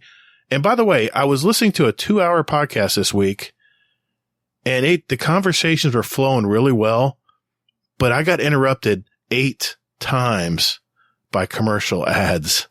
And no, we really don't want to do that. So if you see those gold badge members in the Discord, if you get a chance, say thank you for supporting and giving back to our community, because it gives us the option. We don't have to look for sponsors to fund our hobby. We don't have to worry about, the patrons give back where we can provide merch and gift card giveaways. That's all the patrons that do that, guys. And, we have some premium tools that save us time and money creating, content and offering more stuff to you. So hopefully you're enjoying the bonus content we release every month, at least once a month. And that's our new Patreon episodes. And I have one coming out very soon for April. So keep an eye on that for our Patreon community out there. It's loaded with bloopers, hot takes, bonus content that you don't hear in our normal shows. Like I said, we post one at least every month, so stay tuned. And you get a special channel, too, which I like, because there's all kinds of shenanigans going on. There is, yes, and it's getting bigger. We just hit 50 patrons, man. You're at 51, I just counted. No, sir. We're 52 patrons now. 52? Nice. It's outstanding. So, yeah, it gives us more money to buy more merch. I store merch here at my house. And, whenever we have giveaways, we got it there to easily hand out. And of course it pays for all the shipping fees to our winners, our drawing winners. That adds up. I don't know if you tried to ship anything lately, but that stuff adds up. So yeah. No, I do not. It's expensive. It's expensive. So. But there's more people I can just get name changes from. That's all that is. Yes. It's one of the perks. Damn you, Rodimus. Did you have to mention that? Yeah, of course, because I'm scheming. I'm always scheming. Come on now. What he's talking about is if you're a fist bump patron, which is our $10 tier, you can actually change Hazel and I's name for 24 hours once a month. God, why did I admit that? It's got to be tasteful, please.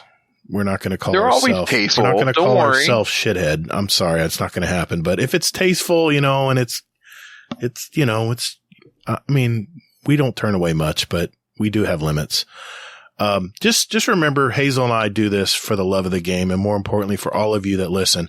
Our episodes will always be free to you, but if you think you received any value from our podcast today and you want to give back, you're interested in giving back, check out patreon.com/support Guardian Downcast. I'll have the link in our show notes down below if you decide you want to take a look. All kinds of perks and tiers, and as Rodimus mentioned, you get a special badge in our Discord and a private Discord channel and chat. And I'm sorry, Hazel, I know your silence hasn't done anything to change anything in our Patreon lounge. No feet and spider picks, please. He wants all of the spider picks, don't worry. For the record, no feet and spider picks, please. Thank you. All right. I think we've beaten that horse to death. That is a wrap, man. Another episode in our collections. For our listeners out there, we have 194 other episodes with interviews from gamers all over our community, whether it's Destiny community or a Discord community. Take a look at those, especially if you're just finding out about us. And if you like what you hear, hey, do us a favor. Tell a friend about us and send them to our Discord. I mean, what are you waiting for? We got people in here that are just love to help people. And although we don't guarantee we'll get you into a raid, but we're all about community. We want to help each other out, so check us out. Hey, Rodimus, thanks, man, for stepping in for Hazel tonight. He's like a death's door, man. His daughter got him really sick, but no problem. I'm always able to help wherever I can. Thank you, man. I appreciate it. You want to give a shout out to anybody in the Discord, or you want to tell where people can find you? They can find me in the Discord. My name is constantly changing, whether it's me or someone else changing my name. Just type in at Rodimus Prime, the best transformer that's out there. Shoot me a DM if you need anything. If you want to talk about personal life outside of someone else to talk to, I'm there for you. So I'm a big advocate for mental health. So if you got something going on and you don't know who to talk to, just hit me up. I can give you some time. Thanks, man. And I think for announcement for Hazel, I think he's trying to get a get-together for the Midwest people. Yes, I heard about this. I'm not excited that I have to go to Ohio, but I might make an exception. Oh, don't crack me up, man. I'm sorry, I'm too far away. I'm in Florida. And I mean, if my business wasn't crazy right now, I would make that trek. But there's no date set yet. I think he's putting feelers out there currently. Nice, so nice. They're trying to figure out. I think Columbus is the midpoint for most people. I'm hoping that some people will think about going to GCX. If we get enough people in the Discord that we're going to GCX, I might meet up with them. Hopefully Hazel can make it this year, but we'll have to see. I was going to try and make it, but with everything going on in my life right now, I don't think I can make it this year. I might be able to try and make it next year. No worries, man. We'll see how things go. They're still always in play. Yeah. So I see. But yeah, I mean, I see so much positive things for the game Destiny and what Bungie has planned in the future. So I'm really looking forward to the future in the show and everything else. So we'll just have to see, I guess. Hey, you can contact me via Twitter at Todd the Gator. Remember, that's 2 Ds and GATR. You can find me on Steam, PS5, and YouTube. Oh yeah, I got a YouTube channel. Todd the Gator, spelled the very same way. I create videos to help new players try to figure out all the little things in this crazy game we all love. I also have gameplays, some live streaming I do, and maybe an occasional opinion piece, which everyone in our Discord knows I love to express my opinion. So I also have a podcast called the Destiny Help Desk.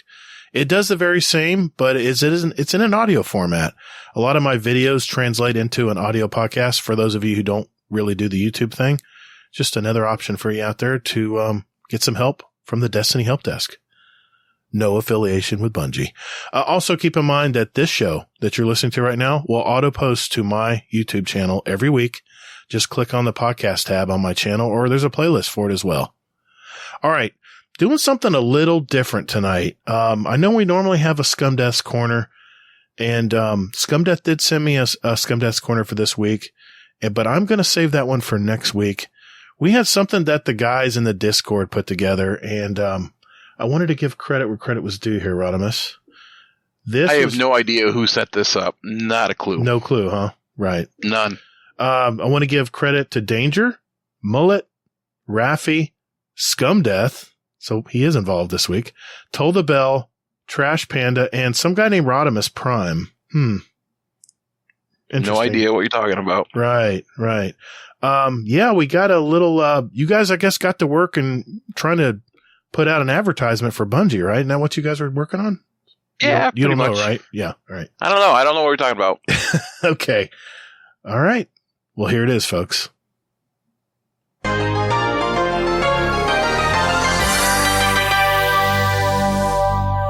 Hello, everyone. This is Rodimus Prime here. I am here to give you a wonderful chance to get into a game that everyone is raving about, that is out, and should drive attention to you. So here is Danger going to tell you what we're going to be talking about today. That's right. We're talking about the one, the only, Destiny 2. The game that critics are saying, I can't believe I'm still paying for this. And other critics saying, it's still fun. It's also the game that 1 out of every 2 podcast hosts say, get good. What? What do you mean? Why can't I say that? What do you mean it's illegal? Is there anything else I can say? Oh, God. Somebody gotta fix it. Fine. I'll just end it. Don't take my word for it. Just talk to these 3 happy customers. Do you like shooting time-traveling robots who make you believe crit spots are about as real as the Easter Bunny? What about She-Hulk space pigs? Or the illegitimate children of Spider-Man and Doc Ock?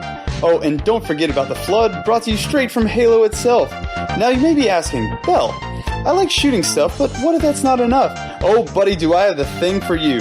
Now, go to your local hardware store, or just that drawer in your kitchen with all the knickknacks and grab you a hammer. Pour gasoline on it and light on fire. There you have it, one flaming hammer, ready to strike down your foes. Welcome to the class we know and love, the Titan. If flaming hammers wasn't good enough for you, what about living out your dreams as Jake Gyllenhaal in The Bubble Boy? Okay, well, what if I was to tell you, you yourself could become Superman and strike down your enemies with all the power of Odin the Almighty? All this could be yours and more. Call now and we will throw in 7 bots for you to use in a game mode we call Gambit. Because, well, you're gonna need them to play this game mode, because for some reason our servers can't find anyone to play. We're still working through that. Alright, Raph, tell these fine people what else this game has to offer. Well, Bo, we have, Space Wizards? Man, why am I the Space Wizard? Anyways, you ever wonder what it'd be like to be Emperor Palpatine? How about Goku? Ever wonder what it'd be like to place a staff down and stay alive forever? Or, maybe just drop a fucking nuke? Well, at that point I would say Space Wizards, Warlocks are for you. Raids are wonderful to test your fucking nuke on those tanky bosses, but beware. Jumping puzzles will not be fun. While the rest of your team is done with the jumping puzzle, you'll still be at the first jump attempting it for the 40th time. And as for Crucible, congrats! You're the second most annoying class to go against aside from Titan. Bell. Between your overpowered melee and your ability to heal yourself, you'll never die. That's enough about these Space Wizards. Here to talk to you about the best class to ever exist, we have the trashiest panda, Mr. Trash Panda. Take it away. Crap. What was my line again? Oh, yeah. Why, thank you, Raph, for the wonderful introduction to the superior class in the game, Hunter. Now, you may be thinking to yourself, crayons are delicious. And if you are, by all means, go Titan with Bell. If you want to wear a dress and float around with those lightning hands, Raph's Warlock is the class for you. But if you want to be the sexiest looking, giant turkey killing, robot smashing, space pig destroyer, then you've come to the right place. Be ready for a good time, all the time. Grab your hat and your Superman Titan buddy by the ass and ride him into the... Wait, PG-13? Right? Okay, moving on. Venture into dungeons filled with every enemy Halo has to offer with your friends for the non-existent chance to get a shiny new weapon with a yellow box. Or if you hate yourself, you can go to Mars and put your ghost to work in our new and improved Nightfall playlist. Carry your superiority with pride, hunters. Ran out of stuff. Hey, Uncle Scumdeath, wake up. It's your turn. Now, here's everyone's favorite uncle to tell you more. Hey, thanks for that, Trashy. Hello, Scumdeath here. Well, Guardians, you've heard all about the classes you can use in Destiny. Maybe you want to be a hunter, be a thief in the night, sneaking around and annoying titans. Or possibly be a floofy warlock and use cheap-ass space magic to also piss off titans. What? Or you could just be a fucking titan and rule this fucking game called Destiny that we love. I will leave it up to you, but Destiny Masterclass, come on, you know it makes sense, come on. So, I shall leave it up to you. Anyway, cheers guys, love you all, goodbye now, love ya, baby, Titans! That was fantastic. Well done, Rodimus. Good job, buddy. Thank you. That was fun, man. That was really fun. Mullet edit all of Nice that, job. yes. Good editing, That was man. Mullet. But when I had posted in the Patreon lounge looking for people for shenanigans, Hazel asked me what I was up to, and I said, well, none yet. You'll figure it out later. That was great. That was great. Thank you, man. That was great. That was a lot of fun. All right, no problem. That's great when people put in the time to do stuff like that. It's very special. Thank you, man. And I encourage other people to try it too, as long as it's tasteful and can be played. I love the 80s theme, man. I'm thinking of a video rental place. I remember hearing that music on all the time. And it kind of fits well with Lightfall right now. It does, because it's kind of like a buddy cop movie, right? Yep. No, that was all. We gave Mullet creativity for that. He had full range, whatever we want to put in there. So I love the transitions, the beep transitions or the radio static. I love those. I got those sound bites too. They're really good. Hey, everyone, as you're playing the new season of Defiance in Lightfall, remember to take breaks. Get outside and touch grass. Maybe not you, Hades, this time. Sorry, buddy. Hope you're getting better. But yeah, everyone else, touch grass, right? Hey, continue to be safe, everyone. And more importantly, take care of one another.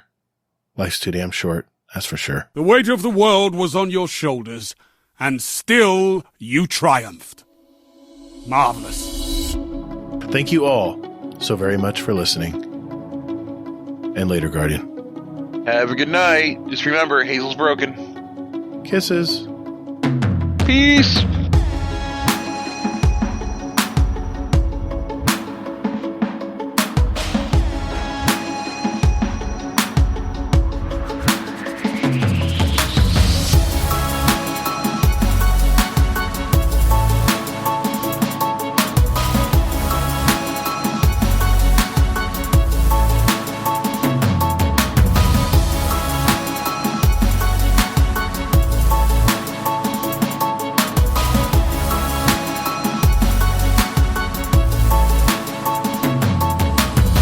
Yes, and you get the people who want like 50 bags of mulch to fit in their Honda Civic.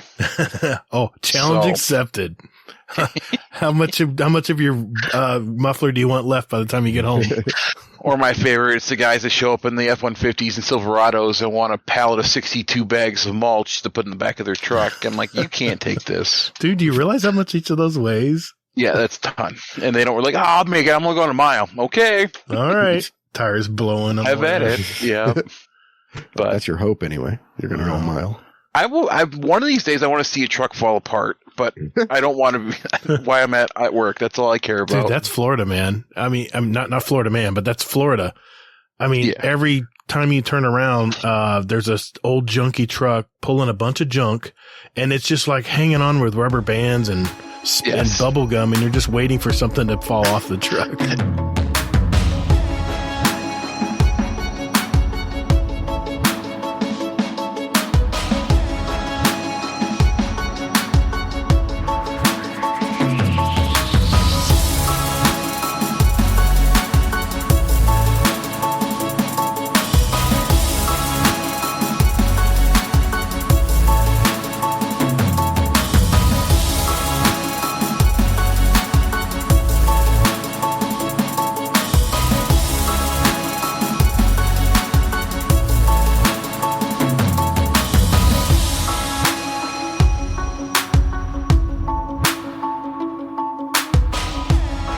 I appreciate the PvP-ness. Mm-hmm. Bungie has a habit of doing this for anybody who's unaware, where basically it's like they're building a house. Okay. And then occasionally what they do is they just go in and they just tear the shit out of the floor just so they can put in a new one. Yeah, they just whack off part of the roof. Like, we don't need that anymore. We're going to put something better up now.